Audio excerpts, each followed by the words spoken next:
राम श्री राम जय जय राम जय जय श्याम जय जय श्याम जय जय श्री वृंदावन धाम श्री राम जय राम राधे श्याम जय राधे श्याम श्री राम जय राम भक्त वत्सल भगवान की जय। तो आज का दिन बहुत ही सुंदर अवसर। आज एकादशी, हालांकि कुछ वैष्णव जन कल भी एकादशी करेंगे, क्योंकि एक बात हमारे यहाँ वैष्णव जनों में बड़ी प्रसिद्ध है कि द्वादशी युक्त एकादशी की जाती है, परंतु हमें गुरु आज्ञा आज की एकादशी की, तो इसलिए आज भी एकादशी का में सुंदर अवसर प्रभु कृपा से हम लोग मना रहे हैं। तो एक बात हमें ध्यान रखनी है कि जो लोग एकादशी कर सकते उन्हें एकादशी अवश्य ही करनी चाहिए। और कर सकते हैं से मेरा मतलब है कि जो लोग जो है हरिवंशी परंपरा से नहीं है, अन्य परंपराओं से है, उन्हें तो एकादशी करनी ही चाहिए। और जिन्हें कुछ विशेष गुरु आज्ञा है, जहाँ एकादशी जिनके यहाँ नहीं होती, वे फिर जैसा प्रभु कृपा से भजन आदि वे करते हैं, भजन करें। तो एकादशी का व्रत जो लोग करते हैं उन्हें तो अवश्य ही आज के दिन या जैसे गुरु आज्ञा हो कल के दिन व्रत अवश्य करना चाहिए। खैर, एकादशी के इस परम पावन अवसर पर हम लोग जो है भगवान के विवाह की लीला में प्रवेश करते हैं। एक बड़ी विनम्र मेरी विनती है कि आज जितने लोग यहाँ कथा में विराजमान, अब हमारी भक्तमाल जी की कथा शुरू होने वाली, जो कि 5 तारीख को, तो अब से आप लोग कृपया कथा में रेगुलर बने रहें। समय यही रहेगा, क्योंकि भक्तमाल जी की जो कथा है उसके श्रोता तो स्वयं भगवान है। और भक्तमाल जी की कथा श्रवण मात्र से हमारे गुरुदेव भगवान ने सके कि जो केवल भक्तमाल जी की कथा सुन लेता है, अगर उसके अंदर ना भक्ति है, ना ज्ञान है, ना कर्म है, तो भी उसे भक्तमाल की कथा सुननी चाहिए, क्योंकि श्रवण मात्र से ही उसे सब कुछ सहज प्राप्त हो जाता है। क्योंकि भक्तमाल भगवान के भक्तों का चरित्र है, और भगवान स्वयं कहते हैं साधन संत मैं जग देखा मोते अधिक संत करी देखा। भगवान कहते हैं कि मुझसे अधिक संतों को मानो, मुझसे अधिक मेरे भक्तों को मानो। ये भगवान के वचन। पूरे मन प्रभु अस विश्वासा राम ते अधिक राम कर दासा। भगवान से अधिक भगवान के दास को मानना है। तो इन शब्दों के साथ कथा में हम लोग प्रवेश करें। एक बार प्रेम से बोलिए भक्त वत्सल भगवान की जय। और एक छोटी सी विनती हो रही है कि मैं बार बार कथा में बीच बीच में ये बोलता रहूंगा कि एक बार प्रेम से बोलिए भक्त वत्सल भगवान की। तो जितने लोग जाग रहे हैं कृपया वे जयकार जरूर कर दें, ताकि ध्यान रहे कि कौन जाग रहा है और कौन महाराज कथा में खो गया है और सो गया है। तो कथा की शुरुआत होती भगवान श्री लक्ष्मण जी के साथ और महर्षि विश्वामित्र जी के साथ निकले श्री विश्वामित्र जी के यज्ञ की रक्षा करने। और दशरथ जी ने कहा है कि प्रभु मेरे प्राण नाथ मुनि दो, तुम मुनि पिता आन नहीं को। श्री दशरथ जी ने कहा कि हे नाथ, ये दोनों जो है मेरे प्राण है।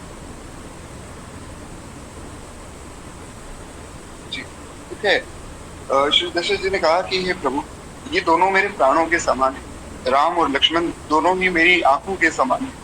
मैं इन्हें आपको सौंपता हूँ और आप ही अब से इनके पिता हैं।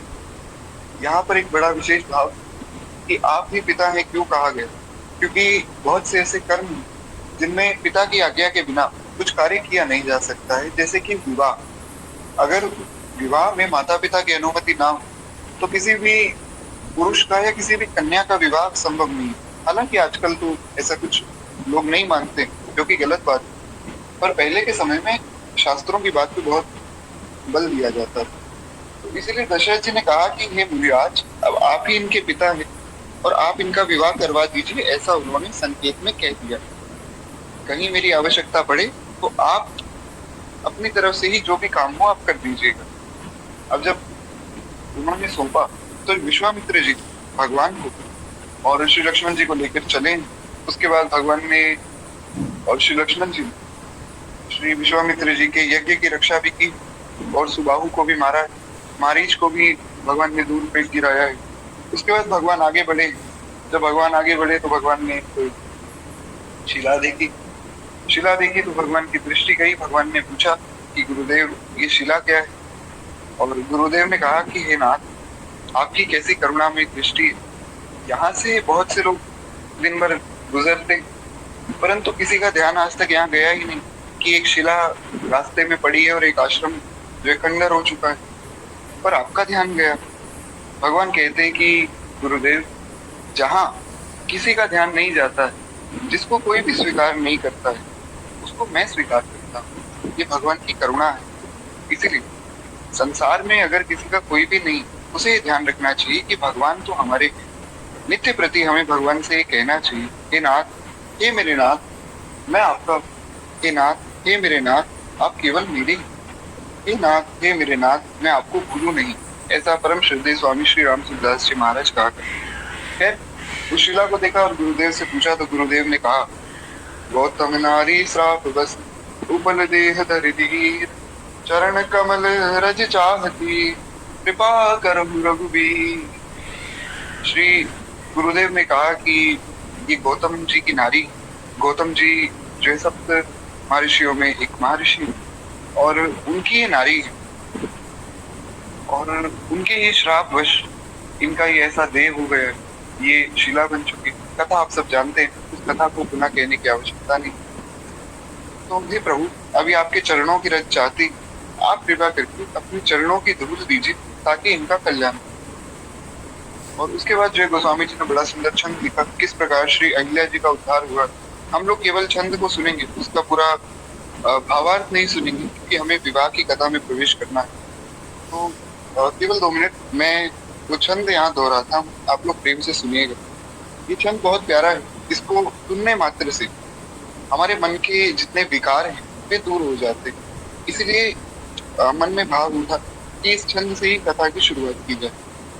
गोस्वामी जी लिखते हैं, बरसत पद पावन शोक न सावन, प्रगट भई तप पंज सही, देखत रघुनायक जन सुखदायक, सनक हुई कर जोर, अति प्रेम अधीरा पुलक शरीरा, मुख नहीं आवहि बचन कही, अतिशय बड़भागी करनन लागी, जुगल नयन जलधार गई, नीरज मन कीना प्रभु कम चीना, रघुपति कृपा भगति पाई, अति निर्मल वाणी स्तुति खान, ज्ञान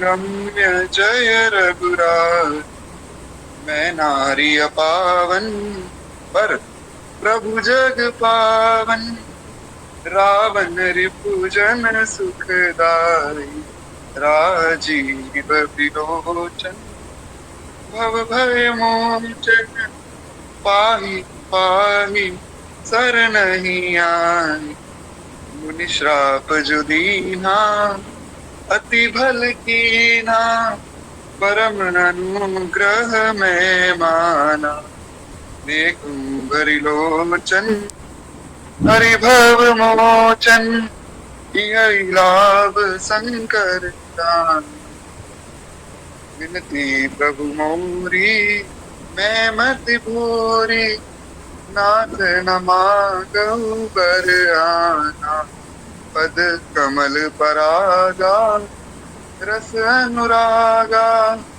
मम मन मधुप करे पाना, जेहि पद सुर सरिता परम पुनीता, प्रगट भई शिव सीत धरी, सोई पद पंकज जेहि, पूजत अज मम सिर करे कृपाल हरि, ये भांति सिधारी गौतम नारी, बार बार हरि चरण परी, जो अति मन भावा तो भर पावा, गए पति लोक आनंद, परसत पद पावन, शोक न सावन, प्रगट भई तप पुण्य कर, हाँ प्रगट भई तप, प्रगट भई तप पुण्य करी, बस प्रभु दीन बंधु करी, कारण रहित दयाल, तुलसी तट ते भजन, तारिक बदले क्या, भक्त वत्सल भगवान की जय। बड़ा सुंदर ये छंद है। श्री गोस्वामी जी इसमें बताते हैं। अब पूरा तो सरलार्थ नहीं सुनूंगी, परंतु मैं कुछ भाव कह देता हूँ। श्री गोस्वामी जी कहते हैं कि महाराज भगवान उस शिला के पास गए, भगवान ने अपना चरण उठाया और चरण उठाकर जैसे ही भगवान ने उस शिला के ऊपर रखा, हालांकि शिला के ऊपर नहीं रखा, भगवान ने तो चरण बस शिला के ऊपर किया और चरणों की जो धूल उस शिला पर गिरी तो परसत पद पावन, स्तूप न सावन, प्रगट भई तप पुण्य करी। अहिल्या जी प्रकट हो गई। प्रकट होकर जब उन्होंने भगवान को देखा तो महाराज भगवान को देखकर देखती रह गई। अति प्रेम अधीरा पुलक शरीरा, मुख नहीं आवत वचन कही। शरीर पुलकित हो गया है, अत्यंत प्रेम शरीर से उमग रहा है और मुख में कहने के लिए कोई वचन नहीं है। नेत्रों में अश्रुधार बह रही, समझ नहीं आ रहा है क्या कहूँ क्या ना कहूँ। भगवान को देख रही है, महाराज जैसा सुंदर रूप ना कभी सुना ना देखा। भगवान को देखकर वे देखती रह गई और अद्भुत आनंद है उनके मन। भगवान को कहती है कि हे नाथ, हे प्रभु, मैं बहुत समय से यहाँ आपका इंतजार कर रही हूँ। हे कृपालु, आज कृपा करके आपने मुझे पापिन को तारा है। मैं नारी अपावन, हे प्रभु मैं तो अपावन नारी हूँ, मुझसे बहुत बड़ा अपराध बना, परंतु प्रभु जग पावन। हे नाथ, आप तो जगत का कल्याण करने वाले, आपने मेरे अपराध को नहीं देखा, बल्कि आपने मुझे निरपराध कर दिया। भगवान का ये स्वभाव है। भगवान शरण में आए व्यक्ति के अपराध नहीं देखते, उसे शरण में ले लेते। और ये बात भगवान ने हर एक शास्त्र में कही। भगवान गीता जी में कहते, सर्वधर्मान परित्यज्य मामेकं शरणं व्रज, अहम त्वां सर्व पापेभ्यो मोक्षयिष्यामि मा शुचः।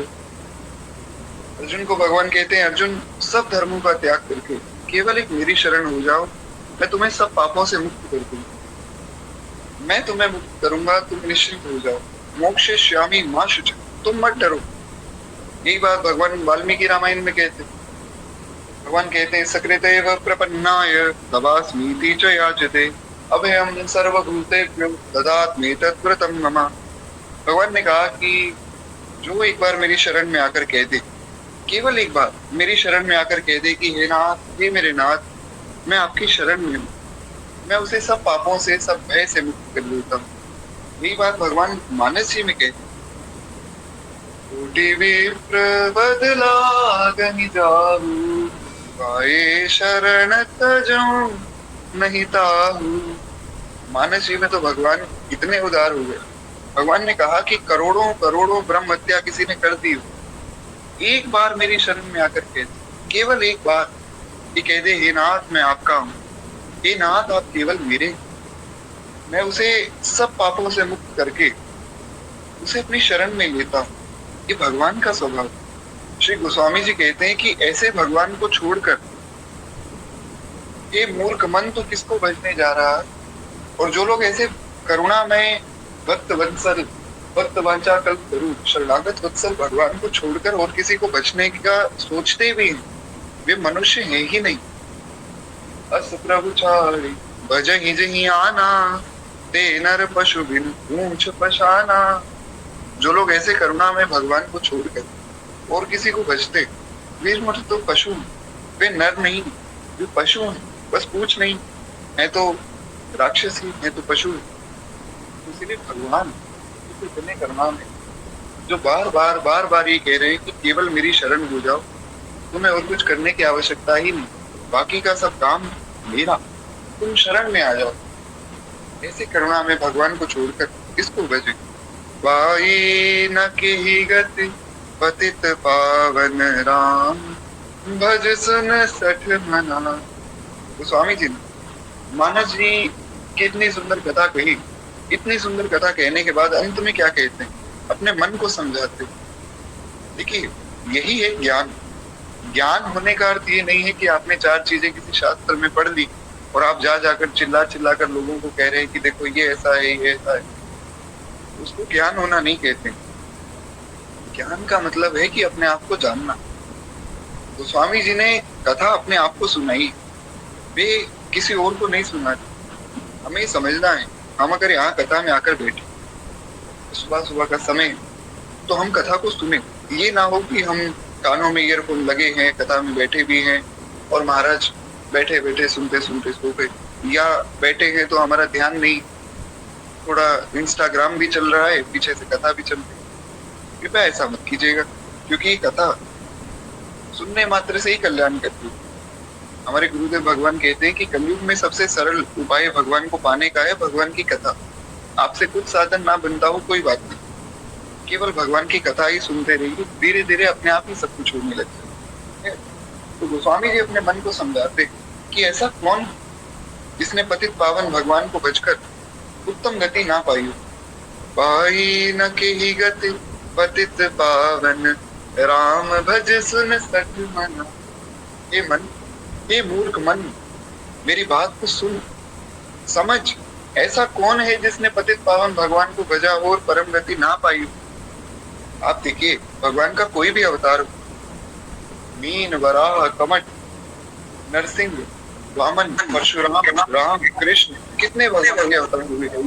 किसी अवतार में कोई भी ऐसा व्यक्ति जो भगवान की शरण में आया हो और उसका कल्याण ना हुआ, वो ऐसा संभव ही। तो महाराज वही बात यहाँ भगवान के बारे में श्री गोस्वामी जी बता रहे। माता अहिल्या कहती हैं कि प्रभु मैं नारी अपावन, मैं तो अपावन नारी हूँ, परंतु प्रभु जग पावन। ये नाथ आप जगत का कल्याण करने वाले, आपने मुझ पर बड़ी कृपा की। और मेरा तो ऐसा मानना है कि गौतम मुनि ने मुझे श्राप नहीं दिया, वो उत्तम श्राप जो श्री विश्वामित्र जी ने कहा था, गौतम नारी श्राप बस उपल देह धरिणी। वही बात यहाँ पर श्री अहिल्या जी कहती, मुनि श्राप जो दीना अति भल कीना। वे कहती कि मुनि ने जो श्राप दिया मेरा भला किया। क्यों महाराज, श्राप देने में क्या भलाई। वे कहते हैं कि अगर मेरे पति मुझे श्राप ना देते तो मेरे भाग्य में कहाँ आपका दर्शन लिखा था। वो आपका दर्शन मुझ जैसे पापियों के भाग्य में नहीं। ये तो कोई संत कृपा कर दे, ये तो कोई साधु कृपा कर दे, ये तो जब गुरुदेव कृपा कर दे तब जाकर भगवान मिलते। तो ये बात नहीं समझ। जो कुछ साधन बन रहा है, जो कुछ साधन दिख रहा है, सब गुरु कृपा है, सब संत कृपा है। क्योंकि अगर संत ना होते तो हमारा संसार की क्या दशा होती है तो सोच भी नहीं सकता है। इसीलिए श्री हनुमान जी महाराज सुंदर कांड में कहते हैं, साधु ते होए न कारज हानि। संत कभी किसी का बुरा कर ही नहीं सकते। संत किसी को श्राप भी दे रहे तो भी उसका कल्याण है, संत किसी को गाली भी दे रहे तो भी कल्याण। बस इतनी सी बात हमें समझनी है कि हमें संत के वचनों में विश्वास करना है। बिनु विश्वास भगति नहीं, और तेहि बिनु द्रवाऊ न राम। राम भगति बिनु सपने जीव न लह विश्राम। केवल और केवल विश्वास की बात। एक बार जो व्यक्ति विश्वास कर लेता है उसका कल्याण निश्चित है। बस विश्वास करना है। हमारे गुरुदेव ने कह दिया कि भैया नाम जप करो और कथा सुनो, इतनी सी बात है। इतना अगर कोई करे तो कल्याण होगा। अब कोई इस बात पे विश्वास कर ले तो उसका कल्याण होगा, और कोई उसमें तर्क करने लग जाए, यारे नाम जपने से कैसे कल्याण होता है, कथा सुनने से क्या लाभ होगा। ठीक है, प्रश्न करना अच्छी बात, परंतु कुतर्क करना गलत बात। इसलिए सहज विश्वास एक वैष्णव के मन में तो होना ही चाहिए कि जो संत कह रहे हैं, जो गुरुदेव कह रहे हैं, वो पालती है। कहते हैं कि हे प्रभु, जिन चरणों से परम पवित्र देव नदी गंगा प्रकट हुई, आज जिन चरणों को भगवान शिव अपने मस्तक पर रखते हैं, उन चरणों को आपने मेरे ऊपर रखा। मैं तो धन्य हूँ कि नाथ, आपने बहुत कृपा की। अब मुझे वहां भेज दीजिए जहाँ मेरे पति गए, और वहां भगवान ने उन्हें भेजा। और बड़ी सुंदर बात श्री गोस्वामी जी लिखते हैं, अस प्रभु दीन बंधु हरि कारण रहित दया। तो स्वामी जी कहते हैं कि भगवान कारण रहित दयालु। अब क्या कारण है अहिल्या जी के उद्धार का मार्ग? भगवान का क्या लाभ है? भगवान का छोड़िए, किसी का क्या लाभ है? संसार में किसी का कोई लाभ नहीं है अहिल्या जी के उद्धार से, केवल अहिल्या जी का लाभ है। फिर भी भगवान कल्याण करते हैं। क्यों? क्योंकि भगवान अकारण करुणा उतना, भगवान कारण नहीं देखते। इसीलिए ये बात समझनी। हम अगर सोचें कि हम नाम जप करके भगवान को पा लेंगे, या हम कुछ करके पा लेंगे, करके भगवान नहीं मिलते, भगवान अपने आप मिल जाते। हाँ, नाम जप करना इसलिए जरूरी है ताकि हमारा अंतःकरण, हमारा विश्वास और दृढ़, हमारी जो गुरु चरणों में आस्था है वो और दृढ़। इसलिए ऐसा नहीं है कि नाम जप छोड़ देना है, पर ये अभिमान नहीं रखना है कि हमने भगवान को पाया है। भगवान को कोई पा नहीं सकता है, भगवान को मिलते हैं महाराज। भगवान को मिले मिलाए भय प्रकट कृपाला। हमने सुना श्री गोस्वामी जी ने कहा कि भगवान पैदा नहीं, भय प्रकट कृपाला दीन दयाला कौशल्या हितकारी, भय प्रकट कृपाला। भगवान को प्रकट हुए महाराज है। इसलिए गोस्वामी जी कहते हैं, तुलसीदास सटते ही भजू छाड़ी कपट जंजाल। एक मूल तुलसीदास, उन भगवान को भज, मन से कपट और छल दो चीजें छोड़कर भगवान का भजन करो। ऐसे सुंदर बात कह के अब भगवान की आगे की यात्रा श्री गोस्वामी जी बताते हैं। श्री गोस्वामी जी कहते हैं, चले राम लक्ष्मण मुनि संगा, भय जहाँ जग पावन गंगा। गादि सुनो सब कथा सुनाई, जे प्रकार सुर सरी महाई। अब कहते हैं कि महाराज श्री राम जी, श्री लक्ष्मण जी और श्री गुरुदेव विश्वामित्र तीनों चले, और वे वहां गए जहां पर जगत को पवित्र करने वाली गंगा जी है। तो वहां पर जो है श्री गंगा जी के पास जाकर महाराज गादी के पुत्र विश्वामित्र जी ने भगवान को और लक्ष्मण जी को देव नदी गंगा जी के प्राकट्य की कथा सुनी। किसी भी पवित्र स्थान पर, किसी भी तीर्थ स्थान पर अगर हम जाए तो वहां जाने की मर्यादा होती है। वहां जाकर बहुत से लोग महाराज वीडियो बनाते हैं कि जी यहाँ का ये फेमस है, वृंदावन की कचौरी फेमस है, अयोध्या जी का जो है कुछ पकवान फेमस है, और आप अगर जगन्नाथपुरी जाएं तो महाप्रसाद फेमस है। ये ठीक है, भगवान का प्रसाद पाना अच्छी बात, परंतु ये समझना है कि ये धाम जाने की ऐसी मर्यादा नहीं। अगर आप धाम में जा रहे हैं तो आपको ये समझना है कि धाम में जाकर सबसे पहले आप वहां पर संतों का दर्शन करें, संतों का, पवित्र नदियों का, देव स्थानों का दर्शन करें। उसके बाद किसी प्रामाणिक संत से, किसी अच्छे संत से आप जाकर उस धाम की, उस पवित्र नदी की, उस जगह की महिमा को सुने, वहां जाकर कथा सुने। ये है धाम जाने की मर्यादा। पवित्र नदियों में स्नान करें तो स्नान करके शरीर को ना पहुंचे, और स्नान का मतलब ये नहीं कि वहां जाकर नहा रहे हैं साबुन लगाकर, ऐसा भी नहीं। डुबकी लगाने का अर्थ है कि एक बार आप, दो बार, कितनी बार भी आप डुबकी लगाएं, और वैसे ही आप बाहर आए और आकर वस्त्रों को पहन लें, सीधे शरीर में वस्त्रों को पहन। क्यों? क्योंकि जो पवित्र नदियां हैं वो भगवान का ही चरणामृत, चरणामृत को अगर हम शरीर से पहुंच रहे हैं गलत है, तो ये कुछ ऐसी मर्यादाएं हैं सामने जाकर। भगवान और श्री लक्ष्मण जी जब गुरुदेव के साथ गए तो सबसे पहला काम भगवान ने यही किया। भगवान ने पूछा कि हे गुरुदेव, आप हमें ये बताइए कि गंगा जी प्रकट कैसे हुई। अब महाराज जिनके चरणों से गंगा जी प्रकट हुई, उन्हें पूछने की क्या आवश्यकता, पर फिर भी भगवान यहाँ मर्यादा स्थापित कर रहे कि इस प्रकार जो है पवित्र स्थानों में जाओ। तब प्रभु ऋषि समेत नहाए, और देवन पाए। हर्ष चले मुनि वृंद सहाय, वेदी विदेश नगर गिराय। कहते हैं कि फिर जो है मुनि वृंदों के साथ वहां जितने संत थे उन सब के साथ जो है भगवान स्नान करते और स्नान करके भगवान ब्राह्मणों को दान देते। ये भी बड़ी सुंदर बात है कि किसी पवित्र स्थान में अगर आप जाएं तो वहां अगर कोई पवित्र ब्राह्मण दिखे तो उन्हें दान देना चाहिए। अगर किसी ब्राह्मण को दान नहीं दे सकते हैं तो किसी गरीब व्यक्ति को दान दें। और दास का विचार तो ये है कि कोई गरीब व्यक्ति दिखे तो उनको धन की जगह अन्न का दान दीजिए, कुछ वस्त्र दीजिए ताकि उनके काम आए। धन का तो गलत उपयोग भी हो सकता है, इसलिए कुछ ऐसी वस्तु दीजिए जो उनके लिए उपयोगी, पर दान तो करना ही चाहिए, चाहे थोड़ा ही पर दान करें। फिर जो है मुनि वृंदों के साथ वे प्रसन्न होकर चले और शीघ्र वे जनकपुर के निकट आ पहुंचे। और महाराज अब भगवान जनकपुर में प्रवेश करते हैं।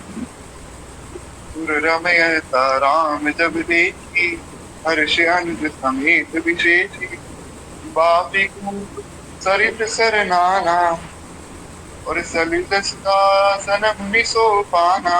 कहते महाराज श्री राम जी ने जब जनकपुरी की शोभा देखी तब वे छोटे भाई लक्ष्मण सहित अत्यंत हर्षित हो गए। देखिए यहाँ एक बड़ा सुंदर भाव है। यहाँ श्री किशोरी जी की महिमा गोस्वामी जी ने प्रकट की। गोस्वामी जी कहते हैं कि महाराज ये कोई साधारण व्यक्ति नहीं गया जनकपुरी में, ये समझना होगा कि कौन जा रहा है। जो अनंत अनंत कोटि ब्रह्मांड के स्वामी, असंख्य कल्याण गुणगण गुले यज्ञ, वो भगवान जिनके सामने कोटि कोटि ब्रह्मा विष्णु महेश नतमस्तक हो जाते, जिनके चरणों में अनंत अनंत सूर्य अनंत अनंत चंद्रमा, जिनके चरणों में उनकी सेवा के लिए प्रकट, अनंत अनंत स्वर्ग जिनके चरणों में धूल के समान बिछे, वो भगवान जिनकी अयोध्या नगरी को देखने के बाद ब्रह्मा जी अपनी सृष्टि भूल जाती, इंद्रदेव अपने दांतों तले उंगली दबा लेते कि ऐसी नगरी तो मैं सोच भी नहीं सकता हूँ। वो भगवान जब मिथिला में जाते हैं महाराज तो वहां भगवान हैरान हो जाते। ऐसी सृष्टि, ये है श्री किशोरी जी की महिमा। किशोरी जी की महिमा कहीं नहीं जा सकती। भगवान जिस महिमा को देखकर हैरान हो जाएंगे। महाराज सोचिए क्या शोभा होगी उस नगरी। अब उस नगरी की जब ऐसी शोभा है तो उसमें रहने वाले लोगों की क्या शोभा हो। जब जिस नगरी में रहने वाले लोग इतने सुंदर है, महाराज उसका राजा कितना सुंदर होगा। और जिस नगरी का राजा इतना सुंदर है और जिस नगरी का राज्य इतना सुंदर है, तो उस राजा और उस राज्य को बसाने वाली हमारी श्री किशोरी जी कितनी सुंदर होगी, ये तो सोच भी नहीं सकता है। बार प्रेम से श्री किशोरी जी की जय। खैर कहते हैं कि महाराज वहां अनेकों तरह की बावलियां हैं, कुएं हैं, नदी तालाब है और अमृत के समान उन नदियों का, उन तालाबों का जल, मनियों की सीढ़ियां।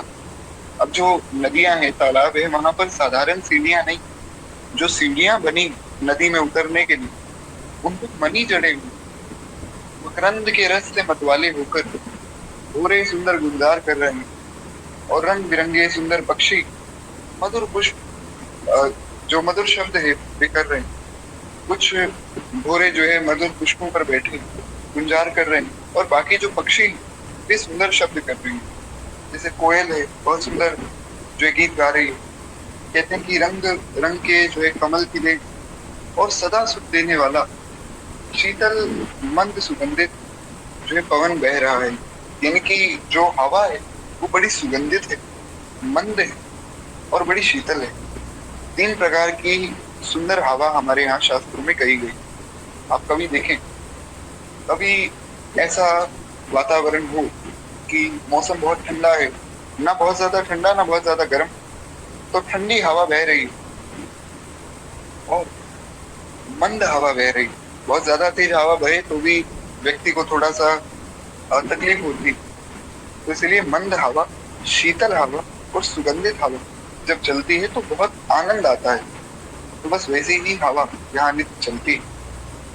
और पुष्प वाटिका, बाग और वन जिनमें बहुत से पक्षियों का नित्य ही विहार होता है, नित्य ही वे फूलते फलते रहते हैं और सुंदर पत्तों से लदे हुए नगर के चारों ओर शोभित हो रहे हैं। नगर की सुंदरता का वर्णन करते नहीं बनता है। मन जहाँ जाता है वहीं रम जाता है। अब महाराज भगवान जहाँ देखते भगवान का मन वहीं लग जाता है। और लक्ष्मण जी को दिखाते हैं कि देखो लक्ष्मण कितना सुंदर पुष्प है, देखो लक्ष्मण कितना सुंदर पक्षी है। महाराज लक्ष्मण जी खड़े देख रहे हैं। लक्ष्मण जी कह रहे हैं कि भैया अंदर की बात तो ये है कि ये ना तो आपको पुष्प सुंदर लग रहा है और ना ही आपको पक्षी सुंदर लग रहा है। आपको जो सुंदर लग रही है वे आने वाली है, इसलिए आप बड़े प्रसन्न हो रहे हैं महाराज। तो खैर कहते हैं कि सुंदर बाजार है, मनियों से बने हुए विचित्र छज्जे, मानो ब्रह्मा ने जो है अपने हाथों से उन्हें बनाया। धनिक बनिक बर धन समाना, बैठे सकल वस्तु ले नाना, चौहट सुंदर गली सुहाई, संतत रहे सुगंध सिंचाई। बड़ी सुंदर बात है। तो स्वामी जी कहते हैं कि कुबेर के समान श्रेष्ठ धनी, ऐसे ऐसे धनी मानी लोग वहां रहते हैं कि कुबेर भी एक बार को नतमस्तक हो जाए। कुबेर के समान श्रेष्ठ धनी व्यापारी सब प्रकार से अनेक वस्तुओं को लेकर वहां बैठे। सुंदर चौराहे हैं, सुहावनी गलियां और सदा सुगंध से युक्त सिंची रहती ऐसी गलियां।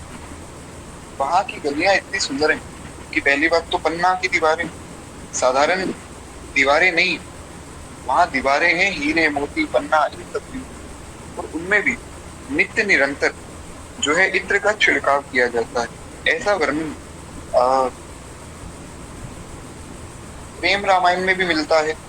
और अगर आप आनंद रामायण पढ़ें तो उसमें भी ऐसा वर्णन मिलता है कि जो अयोध्यापुरी की दीवारें वहां पर क्या है कि चार रास्ते हैं हर एक जगह पर। ऐसा मतलब बहुत विस्तार में वर्णन है श्री अयोध्या जी का।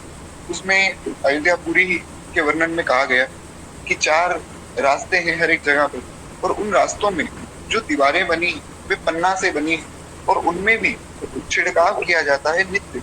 इत्र का छिड़काव करके जब सफाई हो जाती है तो नित्य इत्र का छिड़काव होता है, क्योंकि पन्ना में भी ठहरता है तो सुगंध बहुत अच्छी होता है।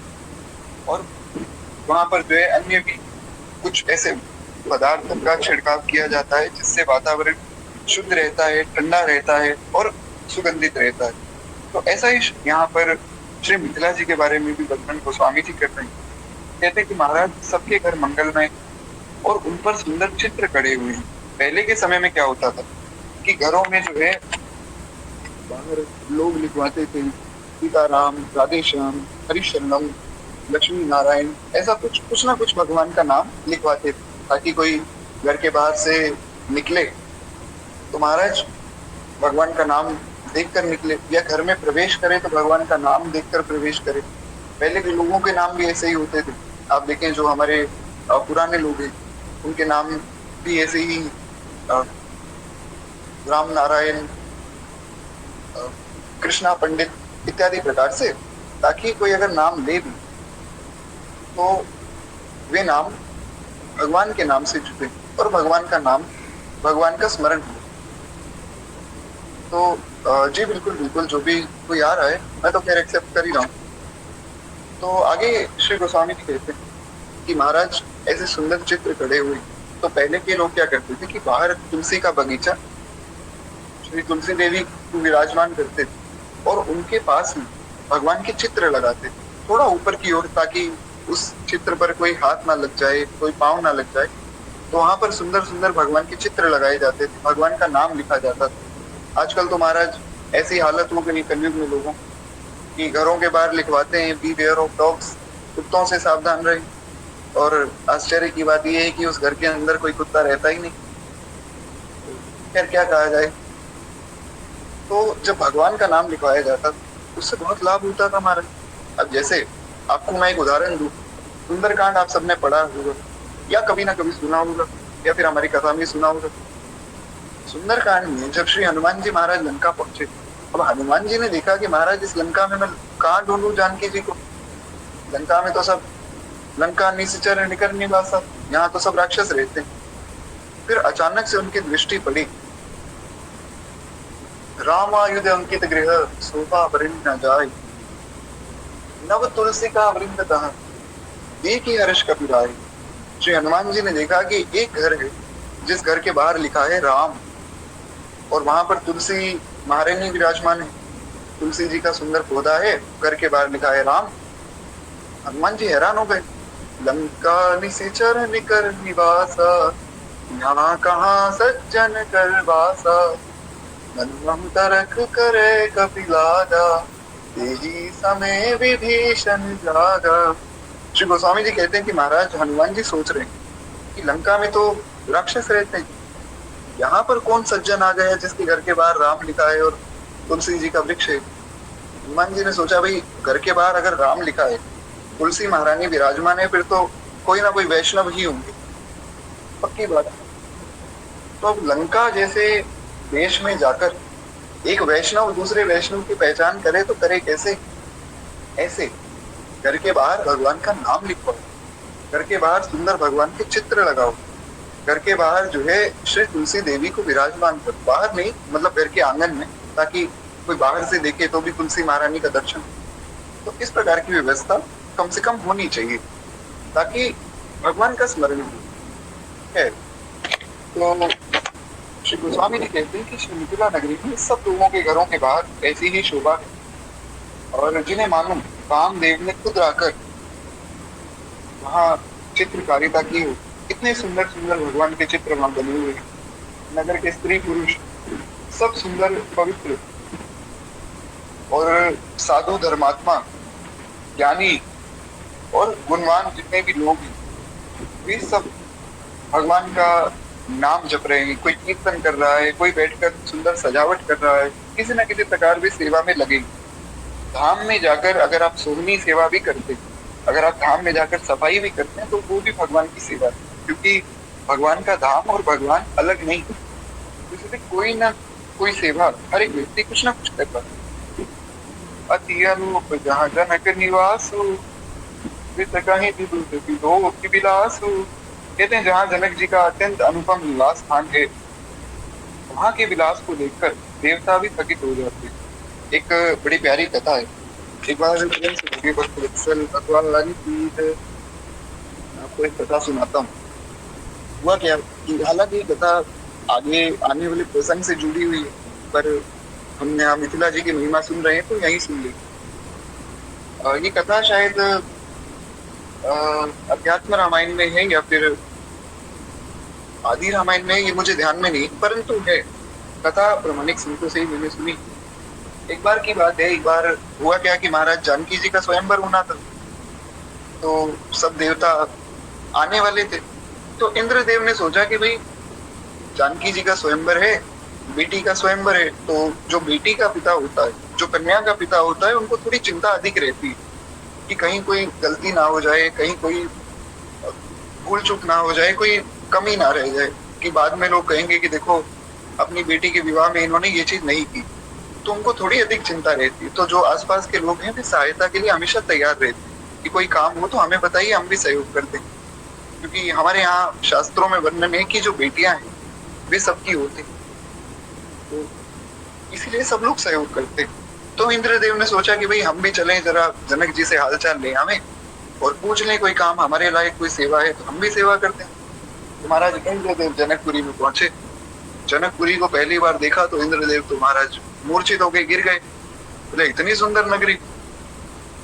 तो फिर उठे और देखा कि गंगा जी के तट पे एक बड़े ही सुंदर व्यक्ति, बहुत सुंदर उनके रेशमी वस्त्र हैं, सुंदर उन्होंने हाथों में सोने के कंगन पहने हैं, हीरे की अंगूठियां हैं, बढ़िया सुंदर उनके सिर पे मुकुट है, और महाराज बहुत सुंदर उनका श्रृंगार, कानों में बढ़िया कुंडल, कमर में जो है करदनी है, और वे गंगा जी के तट पे बैठे अपना संध्या वंदन कर रहे, और ऐसी सुंदर चमक है चेहरे पे कि दूर से ही उनका तेज दिख रहा है। तो इंद्रदेव को लगा कि शायद यही जनक जी होंगे, चलो इनको यहाँ जाकर राम राम तो कहते हैं। जनक जी के पास पहुंचे, जनक जी को प्रणाम किया, और महाराज दंडवत प्रणाम जैसे ही किया तो बोले कि मैं देवराज इंद्र हूँ, जनक जी मेरा प्रणाम स्वीकार कीजिए। अब वो जो व्यक्ति थे वो तो महाराज घबरा गए और हाथ जोड़कर बोले कि अरे इंद्रदेव आप ये क्या कर रहे हैं? अरे भगवान, आप देवता और मैं एक साधारण मनुष्य, आप मुझे प्रणाम कर रहे हैं। बोले आप जनक जी हैं, आप तो हमसे बड़े हैं, किशोरी जी के पिता हैं, आपको तो प्रणाम करना चाहिए। तो वो व्यक्ति जो है हाथ जोड़कर नतमस्तक हो गए, बोले बार बार ये बात मत कहिए कि मैं जनक जी। अरे भैया, मैं तो उनके घर में झाड़ू लगाता हूँ, आप मुझे जनक जी समझ रहे हैं? आपको क्या लगा कि मैं जनक जी हो सकता हूँ? आप मेरी ओर देखिए, क्या आपको लगता है मुझे देखकर कि जनक जी मेरे जैसे तेजहीन होंगे? अब तो महाराज इंद्रदेव का सर चकरा गए।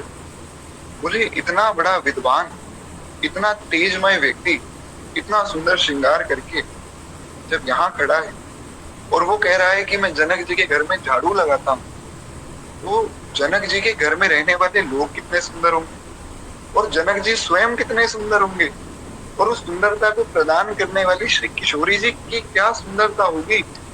इंद्रदेव तो महाराज वहीं से भाग गए वापस। ऐसी शोभा श्री मिथिला की है। यहाँ पर एक विशेष बात कि देखिए, जैसे हमारा वृंदावन, वृंदावन जो है प्रेम वालों की नगरी, यहाँ पर प्रेम की प्रधानता है। सीधो सीधो चलो गोकुल के बोल, क्यों ज्ञान बजाई डुगडुगी और प्रेम बजायो ढोल। हमारे यहाँ ब्रजमंडल में एक कहावत बड़ी प्रसिद्ध है कि ऊधो सीधो चलो। उद्धव जी आए ज्ञान देने गोपियों को, कह रहे जिसका भजन करती हो वो तुम ही हो। उद्धव जी ने बहुत ज्ञान दिया, बहुत चीजें समझाई कि जिसको तुम भज रही हो वो तुम स्वयं हो। अरे किसको भजती हो? कृष्ण कौन है? तुम ही कृष्ण हो, मैं ही कृष्ण हूँ, हम सब कृष्ण के ही अंश हैं। तो ये भजन साधन से, नाचने गाने से कृष्ण नहीं मिलेंगे। ध्यान लगाओ, ध्यान मग्न हो जाओ। गोपियों ने कहा कि भैया उद्धव देख बात ऐसी कि तू कह रहे हो कि हम भी कृष्ण है और तू भी कृष्ण है। उद्धव जी ने कहा बिल्कुल है। तो बोले हम तो कृष्ण बाद में बनेंगी, पहले तो ये बता भैया, हमारे लाला ने तो गोवर्धन पर्वत उठायो, तू ऐसो कर ने एक भारी सो पत्थर लिया, सो उठा ले, यानी कि कोई भारी पत्थर लाओ आप उठा लो। उद्धव जी ने कहा वो तो मुश्किल है, वो तो मैं नहीं कर पाऊंगा। बोले चलो कोई बात नहीं, लाला 3 बार आग पी गए हो तो हमारे कन्हैया ने 3 बार अग्नि को पी लिया था। तो आप ऐसा करो, आपको हम एक बढ़िया गर्मा गर्म अंगार देते हैं, आप जो उसे अपने मुख में रख लो, 2 मिनट के लिए हम मान जाएंगे कि तुम कृष्ण हो। उद्धव जी ने कहा कि मैं तो ये भी नहीं कर सकता हूँ। बोले कि भैया उद्धव ऐसी बात कि यहाँ तो तुम्हारी दाल गलेगी नहीं, तुम यहाँ से उल्टे पांव लौट जाओ। क्यों? क्योंकि यहाँ राज है हमारी किशोरी जी का, जिसका संदेश तुम लेकर आए हो उनको हम कुछ नहीं समझते। ये तो प्रेम की बात है उद्धव, बंदगी तेरे बस की नहीं है, यहाँ सर दे के होते हैं सौदे, ये आशिकी इतनी सस्ती नहीं है। ये महाराज प्रेम की नगरी है, यहाँ ये ज्ञान नहीं चलेगा तुम्हारा कि मैं ब्रह्म हूँ और तुम ब्रह्म हो। ये सब फालतू बातें यहाँ मत करो, तुम भागो यहाँ से। तो ये है हमारी वृंदावन की नगरी, यहाँ केवल प्रेम चलता है। श्री अयोध्या जी में भी ऐसा ही भाव है।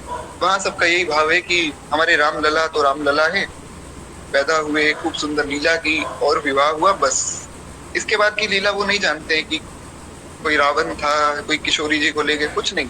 वे भी प्रेम को मानते हैं। और आप जगन्नाथपुरी जाएं तो महाराज वहां पर महाप्रसाद है गोविंद है, महाप्रसाद की महिमा है महाराज। आपको कुछ आता हो कुछ ना आता हो, भजन कर सकते हो ना कर सकते हो, आप महाप्रसाद ग्रहण करें। महाप्रसाद जो ग्रहण नहीं करता उसको पाप लग जाता है। एकादशी के दिन भी ग्रहण करवाते हैं, और ऐसा प्रसाद की एक बार कोई खाए तो महाराज आता रह जाए। जी बिल्कुल, बड़ी प्यारी बात कि निर्गुण कौन देश को वासी, पर कर है हमें समझना है। अब आप अगर थोड़ा आगे जाएं, काशी है ज्ञानियों की नगरी। काशी में एक छोटा 5 वर्ष का बालक भी आपको संस्कृत के इतने शुद्ध श्लोक सुनाएगा कि आप एक बार को हैरान हो जाएंगे कि इतना शुद्ध उच्चारण कैसे। लेकिन हमें समझना है कि मिथिला जो नगरी है उसमें ज्ञान भी है, उसमें प्रेम भी है, और पूरे ब्रह्मांड में ऐसी एक ही नगरी है, वो है मिथिला, जहाँ ज्ञान और प्रेम दोनों का समन्वय है। मिथिला में एक झाड़ू लगाने वाला व्यक्ति भी ब्रह्म ज्ञानी और वो राजा भी ब्रह्म ज्ञानी, सब में बराबर का ज्ञान। और ब्रह्म ज्ञानी होने का अर्थ ये नहीं कि वहां रस चर्चा रास चर्चा नहीं हो। महाराज, हमारे यहाँ श्री वृंदावन के जो ठाकुर हैं वे तो फिर भी बड़े कौतुकी हैं, रास लीला करते ही रहते हैं। अयोध्या वाले ठाकुर जी तो बड़े भोले हैं, बहुत संकोची ठाकुर है। अभी हमने अहिल्या जी का उद्धार सुना, अहिल्या जी का उद्धार हो गया, विश्वामित्र जी प्रसन्न हो गए, अहिल्या जी प्रसन्न हो गई, भक्त प्रसन्न हो गए, देवताओं ने फूल बरसाए कि देखो भगवान ने अहिल्या का उद्धार किया। भगवान की दशा क्या हुई? भगवान संकोच में पड़ गए। भगवान मन में सोचने लगे कि मुझसे कितना बड़ा पाप हो गया। अरे मैंने एक ब्राह्मणी के सिर पे पांव रख दिया, मैं तो एक क्षत्रिय हूँ। अब भगवान इसी बात का संकोच लेकर बैठे। भगवान बड़े संकोची हैं। वो भगवान जब मिथिला में जाते हैं और मिथिलानियों की गालियां सुनते हैं तो महाराज भगवान खिलखिलाकर हंसते हैं। तो मिथिला तो ऐसी नगरी है जिसमें मर्यादा पुरुषोत्तम को भी हंसा दिया जाता है और मर्यादा पुरुषोत्तम को भी फंसा दिया जाता है। ये केवल मिथिलानियों में शक्ति है। जो भक्त वैष्णव है उनमें ऐसा कोई भेद नहीं करना है कि काशी के भक्त जो है वो केवल ज्ञानी है, उनमें प्रेम नहीं है, वृंदावन वालों में ज्ञान नहीं है, ऐसा नहीं। केवल एक भाव है कि जो मिथिला नगरी है उसमें ज्ञान और प्रेम दोनों का समन्वय है। खैर, एक बार प्रेम से बोलिए श्री मिथिला धाम की जय। तो इस प्रकार श्री गोस्वामी जी कहते हैं कि महाराज ऐसी शोभा है कि जिसको देखकर सकल भुवन के जितने भी देवी देवता हैं, जितने भी गंधर्व हैं, मुनि हैं, किन्नर हैं, ऋषि हैं, सब लोग उस नगरी की महिमा को देखकर चकित हो जाते हैं। धवल धाम मुनिपुर टपट सुगठित नाना भांति, प्रिय निवास सुंदर सदन शोभा किमि कही जाती। कहते हैं उज्जवल महल में अनेक प्रकार की सुंदर रीति से बने हुए मणि जटित जो है सुंदर सोने से जड़ी सुंदर पर्दे। पर्दे कैसे? हमने सुना कि जो सीढ़ियां हैं वे तो मणियों से जड़ी हुई, दीवारें पन्ने से बनी। जो पर्दे हैं वे सोने के पर्दे हैं, साधारण पर्दे नहीं। अच्छा, सीता जी के रहने के सुंदर महल की शोभा का वर्णन क्या करें? गोस्वामी जी कहते हैं ये तो मैंने बाहर बाहर का वर्णन कर दिया। अब जिस महल में श्री जनक जी रहते हैं उसका मैं क्या वर्णन करूं? जब मैं उसका ही वर्णन नहीं कर सकता तो जिस महल में श्री किशोरी जी रहती उसका वर्णन क्या करूं? जासुवंश उपजहि गुण खानी, अगणित लक्ष्य उमा ब्रह्मानी। कहते हैं महाराज जिनके अंश मात्र से अनगिनत लक्ष्मी जी, उमा जी यानी कि माता पार्वती और सरस्वती जी प्रकट हो जाती, जिनकी सुंदरता संसार को सुंदरता प्रदान करती, जिनके केवल एक इशारे मात्र पे सृष्टि का सृजन संहार हो जाता है, उनके महल की सुंदरता का मैं क्या वर्णन करूं? और ये बात मैं अपने मन से नहीं कह रहा हूं। आप अगर जो है आदि रामायण उठाकर पढ़े, उसमें श्री किशोरी जी ने हनुमान जी को कहा है कि हनुमान जो कुछ ये लीला हुई है ना, रावण मरा है, विभीषण का कल्याण हुआ है, सुग्रीव का कल्याण हुआ है, इसमें भगवान ने कुछ नहीं किया है। जो किया मैंने किया, मेरे बल से हुआ है। और आप देखें हमारे वृंदावन में तो महाराज सेवा कुंज है। सेवा कुंज में तो प्रधानता ही इस बात की है कि भगवान नित्य वहां आते हैं, किशोरी जी की सेवा करते। निधिवन राज है, निधिवन राज में प्रधानता ही इस बात की है कि भगवान वहां श्री किशोरी जी के कहने पर किशोरी जी के तरीके से नृत्य करते। महाराज ऐसे ऐसे स्थान हैं आचार्यों के बताए हुए जहां पर भगवान तरस रहे हैं कि श्री किशोरी जी की सेवा मिल जाए। वो भगवान जिनकी सेवा के लिए अनंत अनंत कोटि ब्रह्मांड के देवता, ऋषि, गंधर्व, मुनि, किन्नर तरसते हैं, वो भगवान श्री किशोरी जी की सेवा के लिए तरसते। काम वन में भगवान श्री किशोरी जी की सखियों से प्रार्थना कर रहे हैं कि मुझे प्रवेश दे दो किशोरी जी के सेवा में।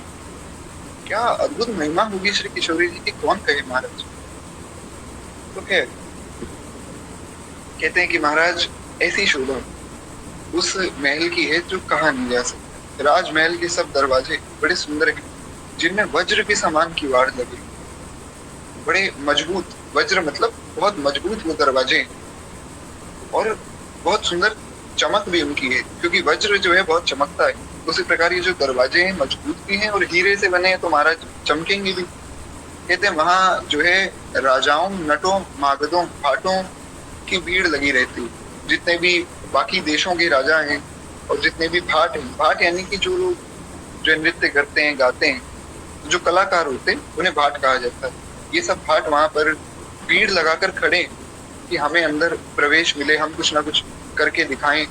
घोड़े, हाथी लिए बहुत बड़ी जो है गुड़शालाएं, गजशालाएं, बहुत सुंदर जो है घोड़े और हाथियों के रहने की भी व्यवस्था है। और जो सब समय घोड़े और हाथी के रथों से भरी रहती है। तो मतलब ऐश्वर्य है मिथिला धाम का।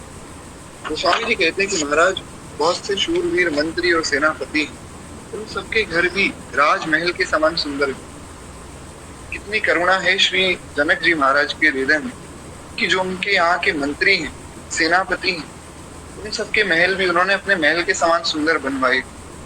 नगर के बाहर तालाब है और नदी, जिसके निकट जहां तहां बहुत से राजा लोग डेरा डाले बैठे रहे।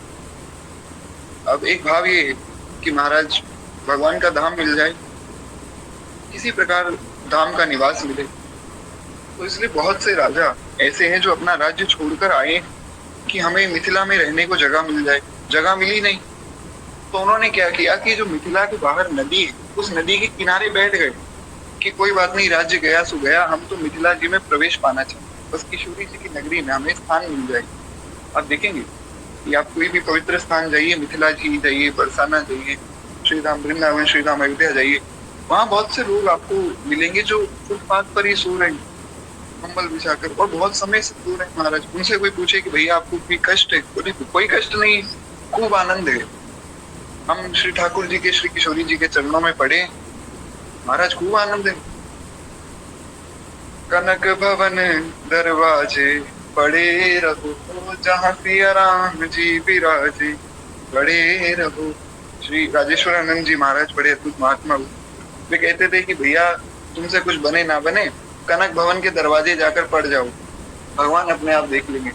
हमारे दादा गुरुदेव भगवान श्री भक्तमाली जी महाराज, परम श्रद्धेय अनंत श्री समृद्ध श्री गणेश दास भक्तमाली जी महाराज, वे कहा करते थे कि भैया अगर किसी से कोई साधन ना बने, कुछ भी ना बन रहा हो, कोई कितना ही पतित हो, वृंदावन की रज में आकर लौट जाए, उसका कल्याण हो जाएगा। इसकी गारंटी हम लेते हैं। केवल श्री वृंदावन की रज में आकर लौट जाए, महाराज कल्याण हो जाएगा। ऐसा श्री दादा गुरुदेव भगवान कहा करते। और दादा गुरुदेव भगवान कोई साधारण पुरुष नहीं थे, जिसके सिर पे हाथ रख दें साक्षात गोविंद का दर्शन करा दे, साक्षात उसे साकेत का दर्शन करा दे, साक्षात गोलोक का दर्शन करा दे। ऐसे अद्भुत महापुरुष थे श्री दादा गुरुदेव भगवान। एक बार प्रेम से बोलिए श्री भक्तमाली जी महाराज की जय। क्या तो कहते हैं कि महाराज ऐसा सुंदर नगर है जिसके अंदर प्रवेश पाने के लिए लोग तरसते हैं। आमों का एक अनुपम बाग देखकर, जहाँ सब प्रकार की जो सुविधाएं, सब तरह से वो बाग बड़ा सुंदर था। श्री विश्वामित्र जी ने कहा, अब देखिए सारा नगर तो भ्रमण हो गया, अब जो है बात आई।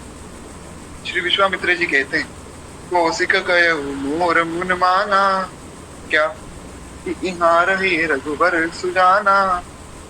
अब क्या है कि उन्होंने एक बड़ा सुंदर आमों का बाग देखा, तो विश्वामित्र जी ने कहा कि हे सुजान रघुवीर, हे राम, मेरा मन तो ये कहता है कि हमें यहाँ रुकना चाहिए। सुंदर बढ़िया आमों का बाग है, सुंदर छांव है, बढ़िया हवा चल रही, यहाँ बैठ जाते हैं। देखिए संतों की रहनी कैसी है कि महाराज प्रेम से जहाँ जगह मिल गई अच्छी, वहां बैठ गए। भजन करने के लिए जहाँ स्थान मिला बैठ गए। ऐसा नहीं कि हम तो जो है ब्रह्म ज्ञानी है और ब्रह्म ऋषि विश्वामित्र हैं और तुम अयोध्या के राजा हो, तो तुम्हें कम से कम राजमहल में रुकना चाहिए। जहाँ जगह मिल गई, जहाँ प्रभु का स्मरण हो, वहां जाकर बैठ जाओ। और अगर किसी राजमहल में भगवान का स्मरण ना हो रहा हो तो तुरंत भागो। तो स्वामी जी कहते हैं, महाराज जो भगवान से दूर करे उस वस्तु को छोड़ दो। श्री सूरदास जी ने कहा, तजिए मन हरि विमुखन को संग, तजिए मन हरि विमुखन को संग।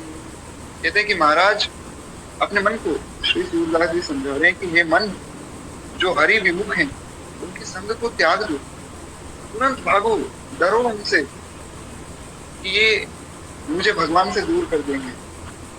ये भाव भजे मन हरि विमुखन को संग। और यही बात जो है श्री गोस्वामी जी कहते हैं, जैसा यहाँ श्री सूरदास जी ने कहा, जिनके संग कुमति उपजती है, भरत भजन में भंग, भजे मन हरि विमुखन को संग। कहते हैं कि जिनके संग से कुमति मन में आती और भजन में भंग पड़ता है, उनको त्यागो। वही बात गोस्वामी जी ने कही, प्रिय न राम वैदेही जाके, प्रिय न राम वैदेही, तजिए ताहि कोटि बैरी सम, यद्यपि परम सनेही जाके, प्रिय न राम वैदेही। गोस्वामी जी कहते हैं कि भैया जिसको राम और वैदेही यानी कि जिसको श्री ठाकुर जी और किशोरी जी प्रिय ना हो, त्याग दो। कोई कितना ही प्रेमी तुम्हारा क्यों ना हो। अरे महाराज, कहां तक तुम्हारा प्रेमी होगा? श्री प्रहलाद जी ने पिता को त्याग दिया, श्री विभीषण जी ने अपने भाई को त्याग दिया, और कहां तक कहें, भरत जी ने माता को ही त्याग दिया।